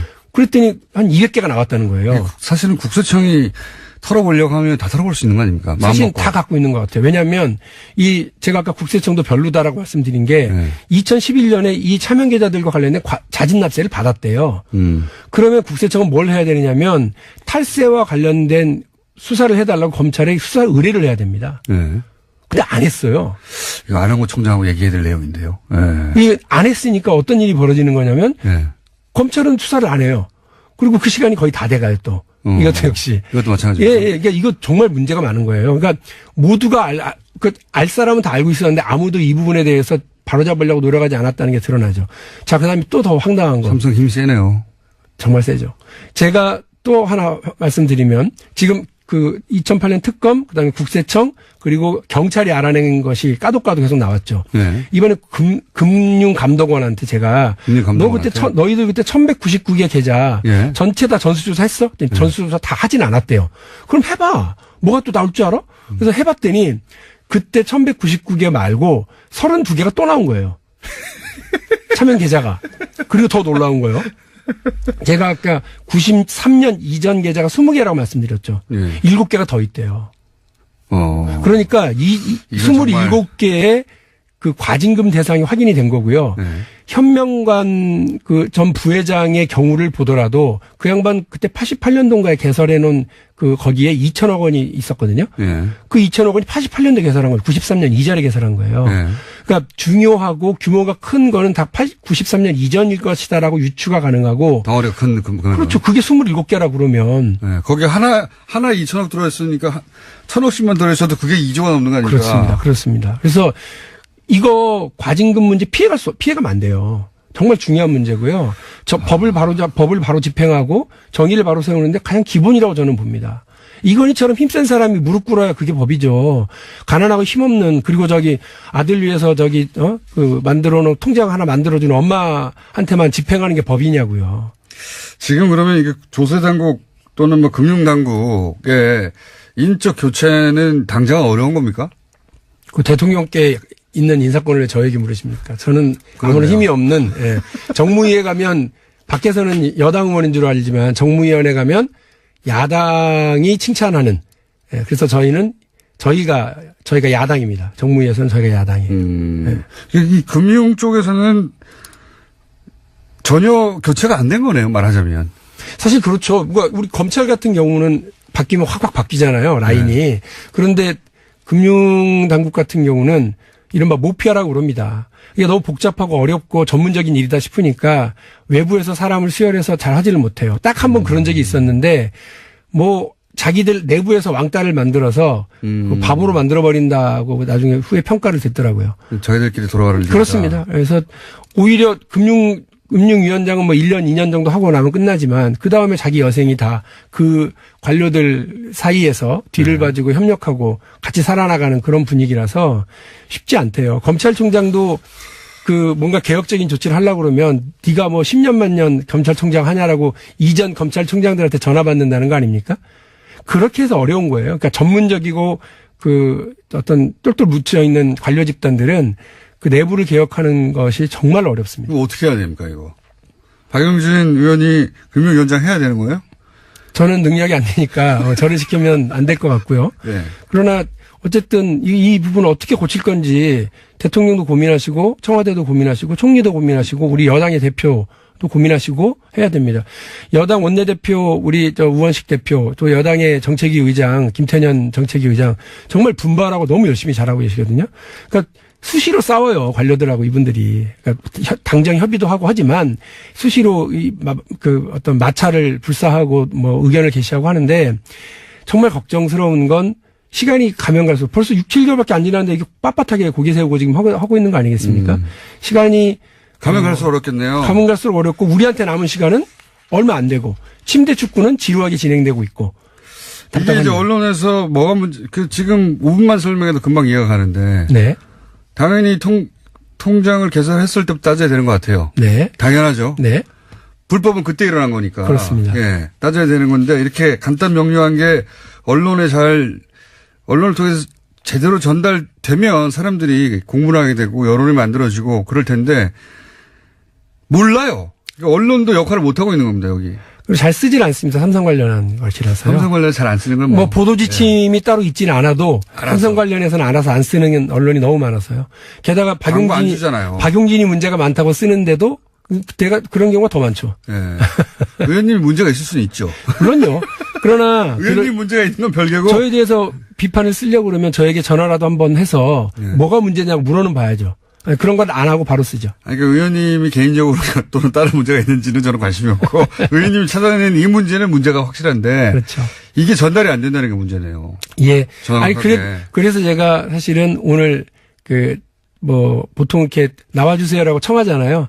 저 좀 나가게 해주세요라고 작가님한테 전화를 드렸어요. 아, 미리 전화하셨구나. 예, 우리가 부탁을 거절하는데. 그러니까 이게 청탁 비슷한 거라서 안 받아줄 줄 알았고요.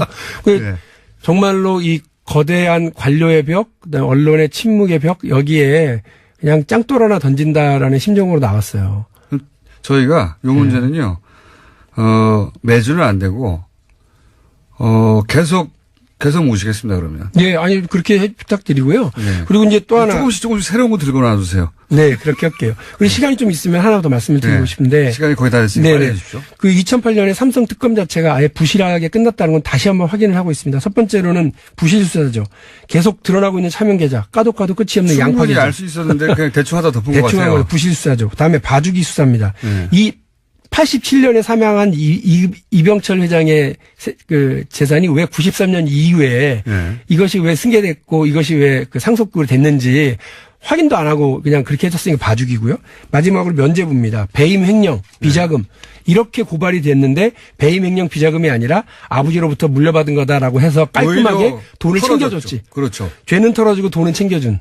그때 이 삼성 특검은 결국 삼성이 오랫동안 고민해와둔 비자금을 특검을 한 게 아니라 그래서 거기서 양성화. 예, 징계를 한 게 아니라 그거를 밖으로 꺼내서 마음대로 쓸 수 있게 만들어준 거예요. 양성화 시켜줬다. 재상징식에 딱 보탬을 줬죠. 그래서 저와 우리 민주당의 그 TF는요, 이건희 차명계좌 TF는 이거 분명히 잘못된 수사다. 그래서 다스 특검에 대해서 저희가 두 가지로 가잖아요. 하나는 그 다스에 대해서 전면적인 재수사를 가고 또 하나는 정호영 특검에 대한 수사를 하잖아요. 이것도 마찬가지 그렇게 해야 된다. 2008년 이건희 차명 계좌 전체에 대해서 지금 나오고 있는 차명 계좌까지 다 수사를 하고 검찰이 그리고 또 하나는 2008년 조준웅 특검에 대한 수사를 해야 된다.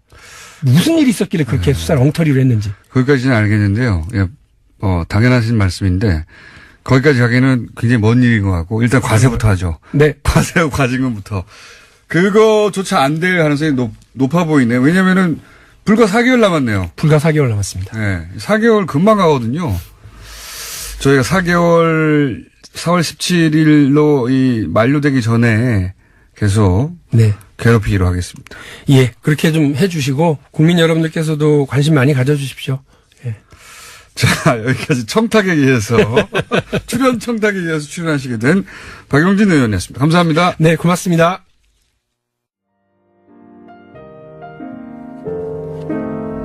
불친절한 AS. 하태경 의원님 중국어 발음 별로입니다. 예. 중국어 좀 하시는 분이 보내신 것 같고. 공경장 목소리가 살이 좀 빠진 것 같은데요. 살이 빠진 목소리가 뭔지는 모르겠는데 살은 조금 빠졌습니다. 실제. 그리고 이제 세계 각지에서 온 청취자들의 새 인사가 있습니다. 캘커리입니다. 캐나다. 기러기 아빠인데. 아니 기러기 아빠가 캘커리 있으면 안 되는 거 아니에요? 한국에 있고. 자녀들이 캘커리 가 있어야 되는 거 아닙니까? 기러기 아빠가 캘커리에서 보낸 문자. LA에서 한인마트에 가서 쿠쿠 다스 먹으면서 다스는 누구 겁니까? 먹고 싶어요. 호주입니다. 네덜란드 교환 학생입니다. 어제 왕궁에 놀러 갔었는데 다스베이더 있더라고요. 예. 거기 다스베이더가 있습니까? 왕궁에? 사연을 모르겠네요.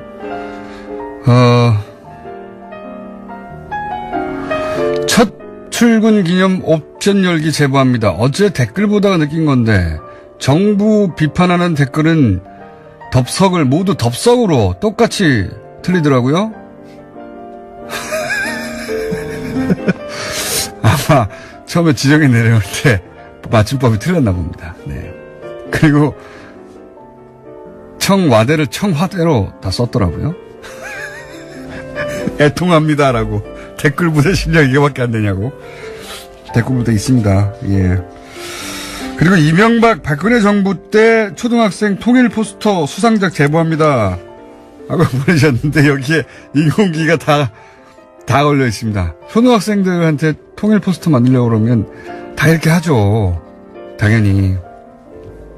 이명박 박근혜 정부 때도 초등학생 통일 포스터 수상작에는 모조리 다 인공기가 한가득 들어있습니다. 예. 여기까지 하겠습니다.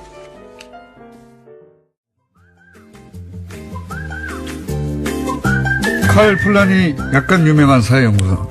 사회연구소. 예. 세계적으로 약간 유명한 것으로. 예. 그렇게 크게 유명하지는 않고 몇 년에 한 번 정도 세계적 속하게 와서 학술대회를 하는 그 정도 연구소 되겠습니다. 정태인 소장님. 자, 올해는 경제정책이 정부가 어떻게 펼칠 것인가 발표를 했어요. 그죠? 네, 12월 27일 날 정부합동 이름으로 발표를 했죠. 뭐 이런 거 발표할 때 되게 두리뭉실한 내용이긴 한데 이번에 뭐 좀 다른 게 있습니까? 예, 뭐 예년과 다름없는데 사실은 다른 내용이 있기가 좀 어렵죠. 잘 먹고 잘 살자는 거 아닙니까? 그러니까 정권 잡아서 6개월 동안 열심히 방향을 얘기를 했기 때문에 새로 나올 건 없고 하여튼 17년에 대한 평가는 성장률이 3%, 3.2%로 현재 잠정적으로 추정하고 3.2%는 굉장히 높은 거 아닙니까, 사실은. 그렇죠. 예상보다. 네, 반도체 수출이 굉장히 좋았고 또 반도체라는 게 장치 산업이기 때문에 설비 투자가 무려 14%가 늘어났어요. 그렇기 때문에 그게 이제 3.2% 성장을 올렸고 그러니까 거시경제가 안정화됐기 때문에 구조개혁 동력을 확보했다 이렇게 평가를 했습니다. 어떤 의미에서 뭐 여러 분야에서 그런 얘기를 하는데 문재인 정부가 운이 좋다고. 예.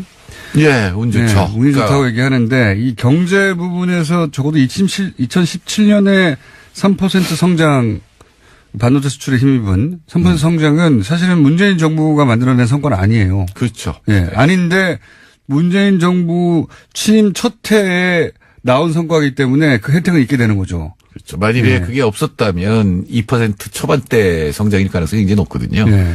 그럼 바로 잡자마자 이제 이 노무현 대통령처럼 경포대 뭐 이런 소리 듣는 거예요. 막 경제도 망쳤다고 공격당할 소지, 그러니까 그게 사실이든 사실이 아니든 공격의 소재로 쓰일 수 있는데 적어도 경제 부분에서는 그런 공격을 할 수가 없는. 그래서 잘 보시면 자유한국당 혹은 보수정당에서 경제 가지고 공격하는 경우가 별로 없어요, 지금은. 네, 안보 문제도 당장은. 예. 저기 김정은 위원장이 갑자기 평창 참여한다고 그래요. 이거 어떡합니까? 그 반전 사드 때문에도 또 경제 성장이 굉장히 떨어질 거라고 생각했거든요. 네. 근데 그것도 일단 문제가 있지만 일단 잠정 합의를 했기 때문에 봉합됐죠. 예, 중국 관광객들이 다시 이제 서울시에 많이 보이고 있죠. 굉장히 어려운 난국들이 있었는데 사실 그 외신들 평가 궁금해서 제가 이제 쭉 짚어보면 한국이 관심의 대상 국가였던 건 맞아요. 북핵 때문에도 그랬고, 그다음에 촛불 집회 때문에도 그랬고, 그 세계적으로 드문 탄핵이라는 사건 때문에도 그랬고, 관심의 대상이어서 한국을 한 해를 그 정리하면서 그 언급한 언론들이 제법 많습니다. 네, 그 부분은 확실합니다. 특히 촛불과 탄핵 이거는 전 세계적인 사건이고 만일에 문재인 정부가 성공한다면 이건 세계 역사에 남을 거예요. 그렇기 때문에 문재인 정부에 대해서 평가하는 언론들이 많이 있었어요. 근데 그 중에 공통적으로 시작한 게 굉장히 어려운 환경 속에서 출발했다. 네, 저기 미국엔 트럼프가 있고. 그러니까요. 제가 언제 그런 걸 쓴 적이 있지만. 북핵이 있고 중국이 있고. 육자회담을 한다 그러면 이제 정상들이 쫙 모일 거 아니에요. 그럼 트럼프, 시진핑, 아베. 전부 근육질의 푸틴. 예, 굉장히 강한 어떤. 그리고 핵을 든 김정은까지. 네, 그게 이제 제3자 서방의 눈으로 보기에도 정말 골치 아픈 상황에 들어가 있구나. 보였나 봐요. 네, 근데 이제 운칠기삼이라고. 그러니까 운칠이. 근데 이게 어쨌든 굉장히 꾸역꾸역이지만, 여러 가지 갈등들이 이제 풀려가는 국면이다 보니까 이래저래 높은 평가를 받더라고요. 근데 그 중에 운도 작용했다. 예. 제가 보기엔 운이 더 많이 작용했어요, 경제는. 이 큰 틀에서 보면 운이 실력입니다. 그렇죠. 맞습니다. 운을 이길 수가 없어요. 물론 실력이 받침돼야 이게 운이 저는 이렇게 생각하거든요. 이제부터 실력을 발휘해야죠. 이제 6개월을 했고 이제부터는 이제 정말 이제 정책에 의해서 성장률을 올리고 또 특히 불평등을 줄이는 이런 정책들을 해야죠. 운을 잡는 게 실력이다. 저는 그렇게 생각하는데. 네. 그래서 이제 18년 목표는 삶의 질을 굉장히 강조를 했어요. 삶의 질. 예, 그러니까 성장률을 더 올리는 건 불가능합니다. 제가 보기엔 3.0%를 전망을 했는데 사실은 이거 너무 과장돼 있다라는 생각이 듭니다. 왜냐하면 설비 투자가 14.1에서 3.3으로 줄어들고 건설 투자도 7.6에서 0.8로 줄어들거든요. 그러니까 투자 부분이 줄어드는 속에서 성장률을 거의 비슷하게 유지한다는 거는 수출도 줄어요. 근데 거의 비슷하게 증가율이 거의 비슷하게 유지한다는 거는 과대평가가 좀 돼 있거든요. 소비가 늘어난다고 지금 가정이 돼 있고 인플레이션을 1% 이상 더 잡는다고 돼 있는데 소비가 늘어나기 굉장히 어려워요. 그러니까 소득주도 성장을 하면 소비가 늘어나는 게 맞는데 지금은 이게 왕창 늘어나기 굉장히 어렵고 지금은 늘어나도 사실은 빚 갚는 데 쓰일 가능성이 많아요. 워낙 많으니까 가격 거기다 또 가령 뭐 임대료가 올라간다면 예를 들어서 5천만 원 연봉 인분이 임금이 5% 오른다 그러면 250만 원 오른 거잖아요. 그러니까 한 달에 20만 원 오른 건데 근데 임대료가 20만 원 오르면 이분이 더 쓸 건 없거든요. 또 이자를 20만 원을 더 갖게 된다 그러면은 이분이 더 쓸 여력은 없는 거거든요. 그래서 소비가 늘어나서 성장률을 올린다고 한다는 거는 아마 그대로 실현되지는 않을 거다. 그러니까 지금부터는 정말 정책인데, 달라진 게 있다 그러면 소득주 성장 계속 강조가 되고 여러 가지 생계비를 인하해 주는 그런 정책을 굉장히 많이 진짜 깨알같이 많이 발굴을 했습니다. 다만 걱정되는 건 혁신성장 부분이 이제 성장의 동력이다 이렇게 얘기했는데 4차 산업이요. 네, 7월 달에는 그게 중소기업 동력화가 있거든요. 그게 첫 번째 있었어요. 근데 중소기업 동력화 굉장히 시간 걸리거든요. 그래서 다시 이제 4차 산업이 위로 올라왔습니다. 그래서 DNA란 말을 썼는데 데이터 네트워크 AI. 이게 과연 우리나라에서 신조어예요? 쓰는 말입니다. 그러니까 4차 산업이라는 게 일단 데이터가 있잖아요. 그리고 네트워킹 하는 게 있고 초연결망이라고 하는 게 있고 그다음에 이제 AI 인공지능이 있는 거니까 그 부분에 초점을 맞춘다고 하는데 이게 정부가 할 일이냐? 정부가 얼마나 많은 일을 할 수 있냐. 돈만 뿌리는 거 아니냐라는 그래서 다른 정부하고 옛날 정부가 똑같은 거 아니냐라고 하는 비판이 지금 나오고 있죠. 4차 산업을 강조하는 분들, 이제 특히 이제 정부에서 분들 중에 4차 산업이 뭔지 아는 분들은 별로 없는 것 같더라고요. 근데 사실 아무도 몰라요. 4차 산업은 아직 오지 않은 산업들을 다 4차 산업이라고 부른 것 같아요. 어쨌든, 소득주도 성장에 대해서는 보수 진영에서 혹은 또 경제 전문가들, 이 소득주도 성장이 맞느냐 이런 의문 제기가 아직도 많지 않습니까? 네, 오늘도 제가 경향신문을 보고 왔는데, 전문가들의 60% 정도가 성공 못할 거다라고 하는데, 제가 보기에는. 근데 소득주도 성장이 맞다고 지금 주장하시는 분이지 않습니까, 소장님은? 예. 그 전문가들이 소득주도 성장이 뭔지 모르는 것 같다. 왜냐하면 지난 50년 동안 내수가 늘어나서 성장을 한다는 건 상상을 하지 못했거든요. 그러니까 물론 다들 내수를 늘려야 된다는 얘기를 하는데 그 내수의 핵심은 건설이나 설비 투자라고 생각을 하지. 기업들이 투자 많이 해서 늘어난다 이런 발상이었지. 소비자들의 소득이 늘어나서 많이 써서 성장한다 이런 발상은 최근 것 아닙니까? 굉장히. 네, 그리고 정책적으로 그걸 늘리기가 굉장히 힘들어요. 더구나 우리나라 지금 가계부채가 굉장히 많기 때문에 소득주도 성장은 상당히 장기적인 정책이 돼야지 단기에 소득주도 성장 갖고 성장률을 올린다는 건 굉장히 어렵거든요. 이제 그런 점을 많이 지적을 하는 거죠. 그런데 이 소득주도 성장의 방향성을 바꾸면 안 된다는 게 이제 소장님의 생각이신 거죠? 네, 제일 중요한 건 불평등이 너무 심해졌어요. 이 부분에 관해서는 그러니까 97년 외환위기 이후에 10년은 민주정부, 10년은 보수정부였는데 사실은 그 20년 전부 책임을 져야 되거든요. 지표를 보면 거의 차이가 없이 불평등 지수가 계속 높아졌거든요. 그래서 우리나라 삶의 질이 29위. 그러니까 우리 GDP에 비해서 굉장히 낮은 그런 거를 보이는데 예를 들어 출산율 최하라든가 노인 빈곤율 세계 최고라든가 OECD 국가 중에서 노동시간 최장이라든가 이게 전부 삶의 질을 낮추는 거니까. 그렇죠. 맞아요. 이 정부가 성장률을 높이기보다는 삶의 질을 개선해서 조금 살만한 세상을 만들겠다라고 하는 게 이번에 굉장히 강조된 그런 부분입니다. GDP 대비 삶의 질의 순위는 굉장히 낮습니다. 네. GDP는 10위권인데 지금 삶의 질은 29위. 거의 30위권. 예. 네. 2012년에 22위였는데 다시 이제 29위로 계속 떨어지고 있는데 이건 계속 낮아질 것 같아요. 근데 이걸 가장 심각하게 결정하는 전 세계가 다 불평등해졌는데 한국 굉장히 속도가 빠르거든요. 한국의 불평등이 세계 최고 수준이라고 하죠. 네. 굉장히 빠른 속도로 나빠지고 있기 때문에. 자살도 최고로 높고. 자살률 세계 최고죠. 근무 시간이 가장 높고 주거도 불안정하고 건강도 안 좋고 하여튼 나쁜 거 굉장히 많이 늘어났어요. 최근 10년 이상. 예. 굉장히 많이 늘어났어요. 그래서 이 부분을 어떻게 개선하느냐. 근데 그건 기본적으로 불평등을 개선하는 건데 불평등을 줄이는 게 굉장히 어려워요. 어려운 일이죠. 예, 특히 경제학자들이. 원래 있는 사람은 더 힘세지거든요. 점점점. 주류 경제학자들이 흔히 시장에 맡기자 그러는데 시장에 맡겨서 이게 역전이 되기가 쉽지가 않거든요. 삼성 보세요. 예, 요 앞 시간에 다뤘는데 힘이 세면 센 만큼 자기 의무를 다한다기보다는 그 힘을 가지고 자기들이 유리한 방향으로 정치를 포획하고 자기들만 빠져나가는 거죠. 네. 근데 그렇게 되면 귀족 사회랑 비슷하거든요. 계속 그 사람들이 모든 걸 다 장악하고 하기 때문에 그 사람들 능력만 써가지고는 경제라든가 사회가 좋아질 리가 없죠. 근데 그 부분을 어떻게 타파하느냐가 사실은 개혁이라고 이제 이름을 붙일 만한 그런 내용이 되겠죠. 공무원 사회는 어떻습니까? 지금 바로 앞에 지금 박용진 의원하고 공무원 얘기하다 보니까 모든 분야 공무원이 다 그렇지는 않겠지만 금융 부분에 모피아 얘기 한참 했었는데 공무원들이 지금 말씀하신 소득주도 성장이라든가 이 패러다임의 변화를 이해하고 받아들이고 체화하고 있을까요? 어떻게 보십니까? 청와대 계신 경험상. 이번에 이제 정책 방향이 80페이지인데 제가 읽으면서 달라진 걸 별로 못 발견했어요. 내용이. 그러니까 몇 개의 표제는 바뀌었는데 그 밑에 나열된 정책들은 사실은 그다지 바뀐 게 없다. 그러니까 복지 분야가 좀 이제 생계비 줄이는 거하고 복지 분야는 분명히 달라졌는데 그리고 국토부가 좀 달라졌고 나머지는 옛날 걸 그대로 포장만 바꿨다라는 느낌이 들거든요. 쉽게 바뀌지가 않아요. 실제로 공무원들이.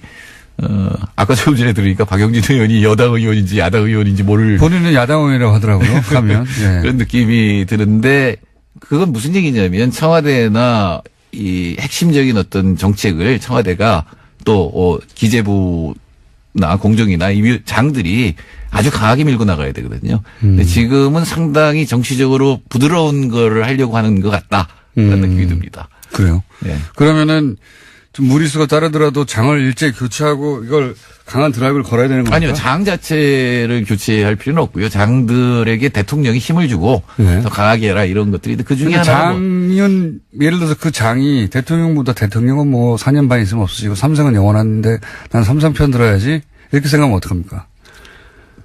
대통령이 푸시하면 합니다. 푸시하면? 예, 대통령이 뚜렷한 방향이 있다라고 하면 공무원들은 따라가게 돼 있어요. 근데 대통령이 애매해지면 네. 그리고 공무원도 원래 자기 따라가는 척 하면서 안 따라가면 네, 자기 생각대로 하게 돼 있죠. 대표적인 게 노무현 대통령 때 부동산 정책이었거든요. 대통령이 의지를 보일 때는 막 하다가 대통령 중간에 성장 문제에 부딪히면서 무슨 짜장면값 뭐 이런 거 있어요. 분양 원가 공개를 처리할 때 짜장면값 공개하는 거 봤냐 뭐 이런 식으로 얘기를 했거든요. 그다음부터 부동산 정책이 확 틀어졌거든요. 그리고 다시 부동산 가격이 폭등을 하는 일이 벌어지는데. 일단 청와대는 흔들리지 말아야 되고 그리고 강하게 밀어붙여야 되고 그래도 그 드라이브를 따르지 않는 장들을 교체해야 되는 거죠. 네. 교체할 건 교체해야죠. 그러니까 금융 부분이 가장 지금 취약한 거 맞고요. 공정위에서 내놓은 건 뭐냐면 스튜어드십이라는 걸 갖다 내놨습니다. 어려운 거 스튜어드십. 그러니까 보통 주주자본주의잖아요. 네. 근데 이거를 그 주식을 가장 많이 갖고 있는 건 우리나라에서 국민연금이에요. 연기금이나 기관 투자자들이죠. 예, 대부분의 대기업, 우리나라 대기업이 5% 10%를 갖고 있어요. 네. 사실은 이 주주권을 발동을 하면 아하. 전부를 규율을 할 수 있거든요. 좀 더 공적인 연기금이 그러니까 사익이 아니라 공익을 위해서 회사에 좀 개입을 해라 이런 거죠. 예, 그러니까 네. 김상조 위원장의 금년까지는 알아서 해라였거든요. 네. 스스로 하길 바란다였는데, 그러니까 그 다음에 주주권을 발동하고 스튜어드십. 예, 그 아니면 그 다음에 이제 남은 게 뭐냐면 사법권이거든요. 아마 그런 방향으로 갈 것 같습니다. 여기까지 하겠습니다. 정태인 수장님이었습니다. 감사합니다. 네, 감사합니다. 안녕. 오늘 박근혜 정부와 이명박 정부의 관련 문제들을 마구 드러내고 있어요. 예. 네, 그와 관련해서 이명박 전 대통령이 처음으로 입을 열었는데요. 어제 기자들과 만나서 임종석 청와대 비서실장이 아랍에미리트 특사로 간 것에 대해서 내가 말 안 하는 것이 국가에 도움이 되겠다라고 이야기했습니다. 본인에게 도움이 되겠죠. 본인에게. 이런 얘기 안 하는 게. 네, 그러고 나서요. 측근들과 신년 할애식까지면서도 이런 이야기를 했다고 하는데 내가 하면 폭로여서 이야기할 수는 없다라고 하고요. 이면 계약 의혹과 관련해서는 없다라고 짧게 이야기했다고 합니다. 예. 이명박 전 대통령 원래 아니다 없다가 특이해요. 네. BBK도 관련이 없었고 다스도 자기 게 아니고 없다 아니면 아닌데 여간 이 문제 이외의 관련해서는 아마 그 칼둔이던가요? 예. 네, 칼둔 행정청장입니다. 네, 그 양반이 입국하면 웬만한 건 오해는 풀릴 것이다 이렇게 얘기하고 있죠 정부에서는. 예, 청와대는 그런 입장인데요. 지금 중앙일보에 따르면 칼둔 청장 같은 경우 굉장히 중요한 의혹을 풀 키맨인데 박근혜 정부에 대한 감정이 좋지 않았다라는 이야기를 여러 인사들을 인용해서 전하고 있습니다. 그러니까요. 제가 말씀드렸잖아요. 박근혜 정부 때 그런 일이 있었고 홀대를 당해서 관계가 좋지 않았다. 갑자기 근데 이 정부를 탓했던 자유한국당이 머쓱해졌고, 예. 칼둔은 참고로 맨체스터 시티 축구팀이죠. 예, 회장입니다. 예. 어마어마한 부자인 거죠, 그러면요. 아, 이 회장이라는 말은 구단주라는 얘기는 아니고요. 아, 그런가요? 구단주는 예, 예. 만수르입니다. 만수르. 그 유명한. 예. 만수르의 장남이 또 얼마 전에 입국에서 한국 가수에게 구애를 했다. 이런 보도도 예, 꼽사리로 나왔었죠. 재미있는 집안입니다. 당사자가 부인을 한 걸로 알고 있는데요. 네, 예. 어쨌든 예. 그런 뉴스도 있었습니다. 예. 어쨌든 이 칼둔 청장이 맨체스터시티의 회장인데 구단주는 만수르. 아, 예. 이 양반이 오면 뭐 오해가 풀릴 것이다 얘기하고 있으니 좀 두고 보죠. 자, 다음 뉴스는 뭡니까? 네, 2016년 개성공단 정명 중단이 박근혜 전 대통령이 혼자 갑자기 내린 결정이라고 지난주에 전해드린 바가 있습니다. 통일부에서 밝힌 바인데요. 개성공단 중단 이후에 작성됐던 박근혜 정부 청와대 내부 문건이 나왔습니다. JTBC 보도인데 2016년 2월 17일 이병기 당시 대통령 비서실장의 지시가 담긴 문건입니다. 이것들을 보면요. 개성공단 기업협회장의 과거 야당 활동을 문제 삼으면서 공단 재개 여론을 관리하라라는 내용이 있고요. 또 당시 지시 중단에는 그동안 입주기업이 돈 많이 벌었다는 점을 홍보하라면서 이러한 공단 중단이 불가피하다는 여론을 확산시키라는 내용도 있습니다. 이게 이제 최순실 씨가 오늘 얘기해서 갑자기 이렇게 됐을 거라고 하는 추정, 의혹 보도들이 꽤 있고, 그 주변에서 그런 얘기가 나왔었죠. 최순실 씨가 개성공단 관련 이야기를 했었다고, 예. 근데 이제 여기에 대해서 소위 대통령 비서실장의 지시 중에 가장 아직까지 뚜렷한 공식 입장이 나온 건 아닌데요. 신년사와 관련해서 송년 파티 들어가기 전에 기자들이 물어보니까 짤막하게 답했습니다. 일단 지켜보겠다라고 합니다. 트럼프 입장에서는 썩 반가운 제안은 아닐 것 같아요. 왜냐면은, 최근 이란에서 소요가 있잖아요. 예. 그, 소위 서방의 경제 제재 때문에 이제. 반정부 시위가 일어나고 예, 있습니다. 물가 상승하고 그래서 이란에 소요가 있거든요. 트럼프가 신나서 그 트윗하고 있어요. 예, 바라면서. 북한도 이렇게 이제 내부에서 소요 사태가 일어나고 막 그래야 본인이 했던 바가 죄송합니다. 갑자기 이렇게 큰 기침이 얘기치 않게.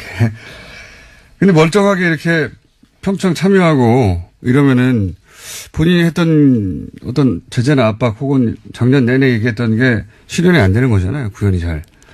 예, 그런데 청와대에서는요, 6시간 40분 만에 환영 입장 내면서 이 환영 입장은 한미 간 협의를 거친 내용이다라고 밝히긴 했습니다. 협의는 거쳤겠죠. 그렇다고, 싫다고 말할 수는 없는 메시지 아닙니까? 근데 어쨌든 반갑다고 화가하지 않고 지켜보자고 한 거는 그다지 반갑지 않은 거죠. 예. 트럼프 입장에서는, 트럼프 메시지는 그렇고요. 관련 뉴스가 또 있나요? 네, 이 서양 언론에서는 북한이 화해의 손짓을 했다라면서 한국 정부에 대화를 요구했다라는 제목을 달아서 신년사를 보도했습니다. 또 중국 언론 같은 경우에도 김정은 위원장의 발언을 자세히 전하면서 한국이 제안했던 남북 군사당국 회담에 북한이 응할 가능성이 높다라고 덧붙였고요. 일본 언론 같은 경우에는 일종의 대화와 또 이 핵 관련된 위협 비중들도 같이 다뤘습니다. 일본 언론에서는 남북 대화가 순조롭게 이루어질지는 불투명하다. 예. 이렇게 보도를 했어요. 불투명했으면 좋겠죠. 일본 입장에서는. 그러면 북한 선수단이 만약에 참여하면 어떻게 됩니까? 이미 참여하지 않는다고 해서 라인업을 짜졌을 텐데. 네, 그렇죠. 북한 피겨 간판인 염대옥과 김주식조가 올림픽 출전권 따고도 포기한 바가 있습니다. 그래서 규정상 평창에 나올 수 없는데요. 하지만 IOC가 특별 조치를 하면 가능합니다. 와일드카드 받으면 메달에 도전할 수 있다라고 하는데요. IOC 같은 경우에도 이제까지 와일드카드 제공 조건으로 북한을 설득해왔기 때문에 참가에는 문제가 없다라는 게 대체적인 평가입니다. IOC에서는 당연히 해줘야 할 일이죠. 이게 올림픽을 왜 합니까? 올림픽 이야기할 때 가장 앞에 평화를 얘기해요. 그러니까 올림픽이 그냥 선수들 경쟁해가지고 메달 따는 거 구경하라고 하는 게 아니잖아요. 예. 물론 단체전 같은 경우에는요, 이미 말씀처럼 편성이 다 짜여있기 때문에 새로 들어가는 건 쉽지 않고요. 개인 같은 경우에 들어갈 가능성이 높다라고 합니다. 그렇겠네요. 단체전은 몇 개 조로 편성이 됐을 테니까 거기 한 팀이 더 들어가면은 예선전을 치를 수가 없겠네요. 예, 일정이 안 나와서. 그럼 남북 단일팀 이런. 안녕하세요, 김호준입니다.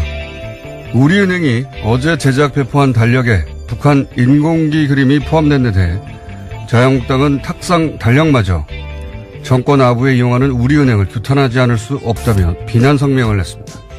해당 그림은 지난 10월 통일을 주제로 초등학생들이 그린 작품 중에 수상작입니다. 초등학생들이 남북 통일을 주제로 그리는데 그럼 양쪽 국기를 각자 그리지 성조기를 그립니까? 국기 관련 성명을 내려면 초등학생도 아니고 다 큰 어른들이 박근혜 석방하고 이재용 힘내라며 성조기 흔드는 걸 두고 내야죠. 박근혜 석방 주장할 수 있습니다. 재벌 총수도 응원할 수 있어요. 그런데 거기 성조기가 왜 나옵니까? 성조기 흔드는 그분들 자유한국당 지지자 아닙니까? 아이들 교육에 정말 안 좋은 건 통일을 주제로 남북한기를 그리는 게 아니라 다른 나라 국기를 들고 나와서 탄핵된 자기 나라 전직 대통령을 석방하라고 요구하는 행위죠. 자유한국당은 그 행위를 초등학생들에게 논리적으로 어떻게 설명할 겁니까? 우리 보수는 무슨 일만 생기면 미국이 다 해결해 줄 거라고 믿어서 저러는 거다. 이럴 건가요? 자유한국당은 지금 초등학생들 걱정할 때가 아닙니다. 김어준 생각이었습니다.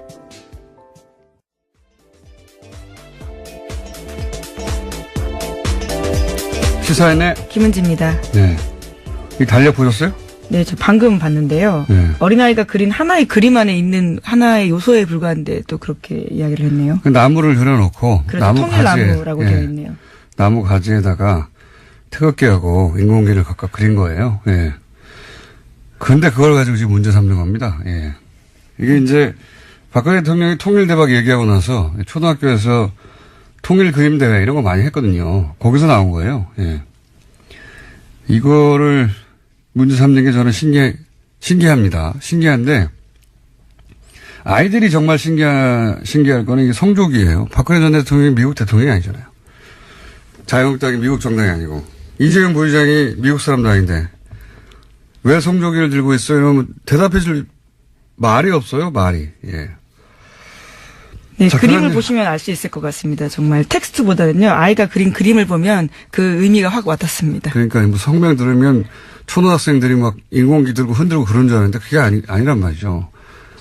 그림은 정말 초등학생들이 그냥 통일나무에다가 사람들이 주변에 있고 길을 그려놓은 건데 그걸 또 1월 1일부터 예, 비난하는 성명을 냈습니다. 근데 북한에서는 또 전혀 다른 메시지가 왔어요. 예. 네, 신년사 냈습니다. 어제 굉장히 화제가 됐었는데 선거가 돼야 되는데 이게 그 짧은 시간에 가능하려나 모르겠네요. 하여튼 그런 일들이 벌어지고 있습니다. 현재 관련해서는 저희가 잠시 후에 정세현 전 통일부 장관 연결해서 짚어보기로 하고요. 다음 뉴스는요. 네, 국방부가 박근혜 정부 시절 아랍에미리트와 비밀리에 상호 군수 지원 협정을 체결했다라는 오늘 아침 한국일보 보도가 있습니다. 이 협정은 양국 군대가 전시와 평시에 물자 용역을 지원하는 협정인데요. 2011년 아랍에미리트의 아크 부대를 파병한 데 이어서 군수 물자까지 지원하는 협정을 2013년 추가로 체결했다라고 합니다. 이에 따라서 유사시 아크 부대가 중동 지역 분쟁에 자동 개입해야 할 위험을 떠안게 됐다라고요. 이 신문은 지적하고 있습니다. 처음에는 이제 UAE는 MB 비리 관련인 줄 알고 자유한국당에서 굉장히 격하게 매일매일 성명도 내고 그랬었는데 이게 점점 알고 보니까 이게 군사 문제인 것 같고 그것만인지는 모르겠는데 말이죠. 그리고 그 과정에서 그 박근혜 정부, 이명박 정부의 갈등 이게 오히려 부각되고 있습니다. 박근혜 정부가 이명박 정부 시절에 맺었던 이 UAE 원전 관련해서 자기들 성과가 아니다 보니까 홀대했다 이런 얘기가 많이 나오잖아요. 제가 며칠 전에 얘기했지만 박근혜 정부 시절에 UAE 고위 관계자가 방한을 했는데 MB와 어쨌든 협정을 맺은 건 MB니까 MB와 미팅을 요청했는데도 MB 대신에 자신을 만나고 가라는 것도 아니고, 박근혜 대통령. 총리 정도 만나고 가라고. 그래서, 당시 그냥 가버렸다. 이런 얘기 제가 며칠 전에 잠깐 들었었는데, 언론에도 최근에 나오더라고요, 이제. 예, 오늘 아침 중앙일보가 그와 관련된 보도를 했습니다. 제가 일주일 전에 한 얘기입니다, 이거. 그런 일이 있었다고. 보수 정권끼리의 문제.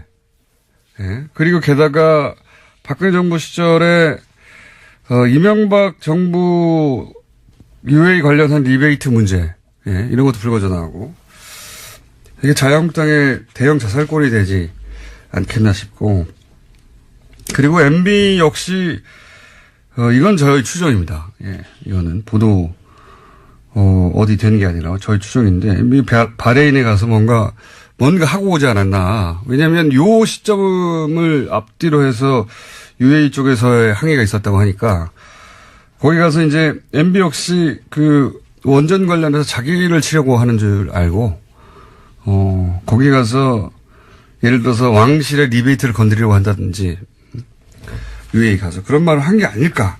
뭔가 이간질이 있지 않았을까라고 저는 추정하는 바인데 어쨌든 그렇게 촉발된 UAE가 결국 북한 김정은 위원장이 어제 신년사에서 평창 동계올림픽 참여 의사를 밝혔습니다. 또 평창올림픽을 언급한 것은 이번이 처음인데요.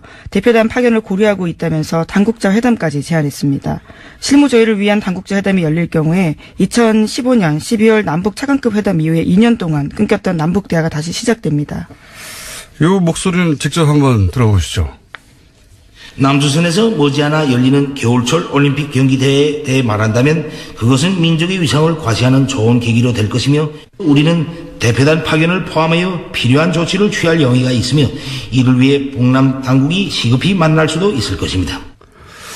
대부분의 언론에 어제 이 김정은 위원장 목소리가 나갔는데 굉장히 색다릅니다. 예, 직접 들어보니까. 이 제안을 두고 이제 보수정당에서는 화전 양면, 그러니까 평화를 얘기하면서, 전쟁을 준비한다. 이런 전략에 불과하다. 이런 논평을 냈죠. 이를 두고 이제 언론도 이제 이게 평화 메시지인지, 화전 양면 전략인지 두고 봐야 한다. 이런 식으로 논평을 했던데, 하나만 하는 논평이죠. 당연한 거 아닙니까? 우리도 제재와 대화를 동시에 추구하는데, 국제관계에서 어느 일방이 자기 무기를 다 버리고, 무조건 상대로 수용하는 경우는 패전 항복 문서에 서명할 때밖에 없어요. 예. 평창에 가겠으니까 핵은 포기합니다. 이렇게 말합니까? 이건 뭐 당연한 건데, 이게 이제 화전 양면 전략이라고 보수 정당에서는 평가 잘하는 게 당연하죠. 예. 그건 북한을 소재로 먹고 사는 곳이니까. 근데 언론도 이게 이제 화전 양면 전략인지 아니면 평화의 메시지인지 두고 봐야 한다. 이런 이게 무슨 논평도 아니고 하나만 하는 소리예요. 예. 언론도 지난 10년간 종북 이게 소리를 겪으면서 이 종북 소리 듣는 데 대한 공포를 내면하는 거예요. 그래서 북한이 올림픽을 거론한 자체가 처음 아닙니까? 네, 그렇죠. 이번에? 그러면은 북한이 투트랙을 쓰든 쓰리트랙을 쓰든 우리한테 유리한 트랙으로 어떻게 유인할 것인가, 뭐 이런 어떻게 새로운 국면을 만들 것인가 이런 얘기를 해야 되는데. 그렇죠. 새로운 문이 열린 상황이니까요. 언론도 뭐 핵 문제는 요지부동이라든지 화면 화전 양면 전략일 수도 있다든지 뭐 이런 하나만 한 소리예요. 정말 아무 의미 없는 아무나 할 수 있는 소리를 굳이 언론에서 봐야 할 이유가 없는데. 여하튼 언론에서는 이게 이제 기계적 균형을 잡는 거죠. 예. 이게 이제 평화적 메시지일 수도 있지만, 또는 동시에 전쟁을 핵을 포기하지 않는다. 예. 뉴스 아니잖아요. 핵을 포기하지 않는다는 건 뉴스가 아니고, 어쨌든 참여할 수 있다는 메시지를 낸 게 뉴스입니다. 그러면 그 뉴스에 대한 해설을 해야 되는데, 지금까지는 기계적인 보도밖에 없어요. 자, 트럼프는 여기에 대해 뭐라고 그랬습니까?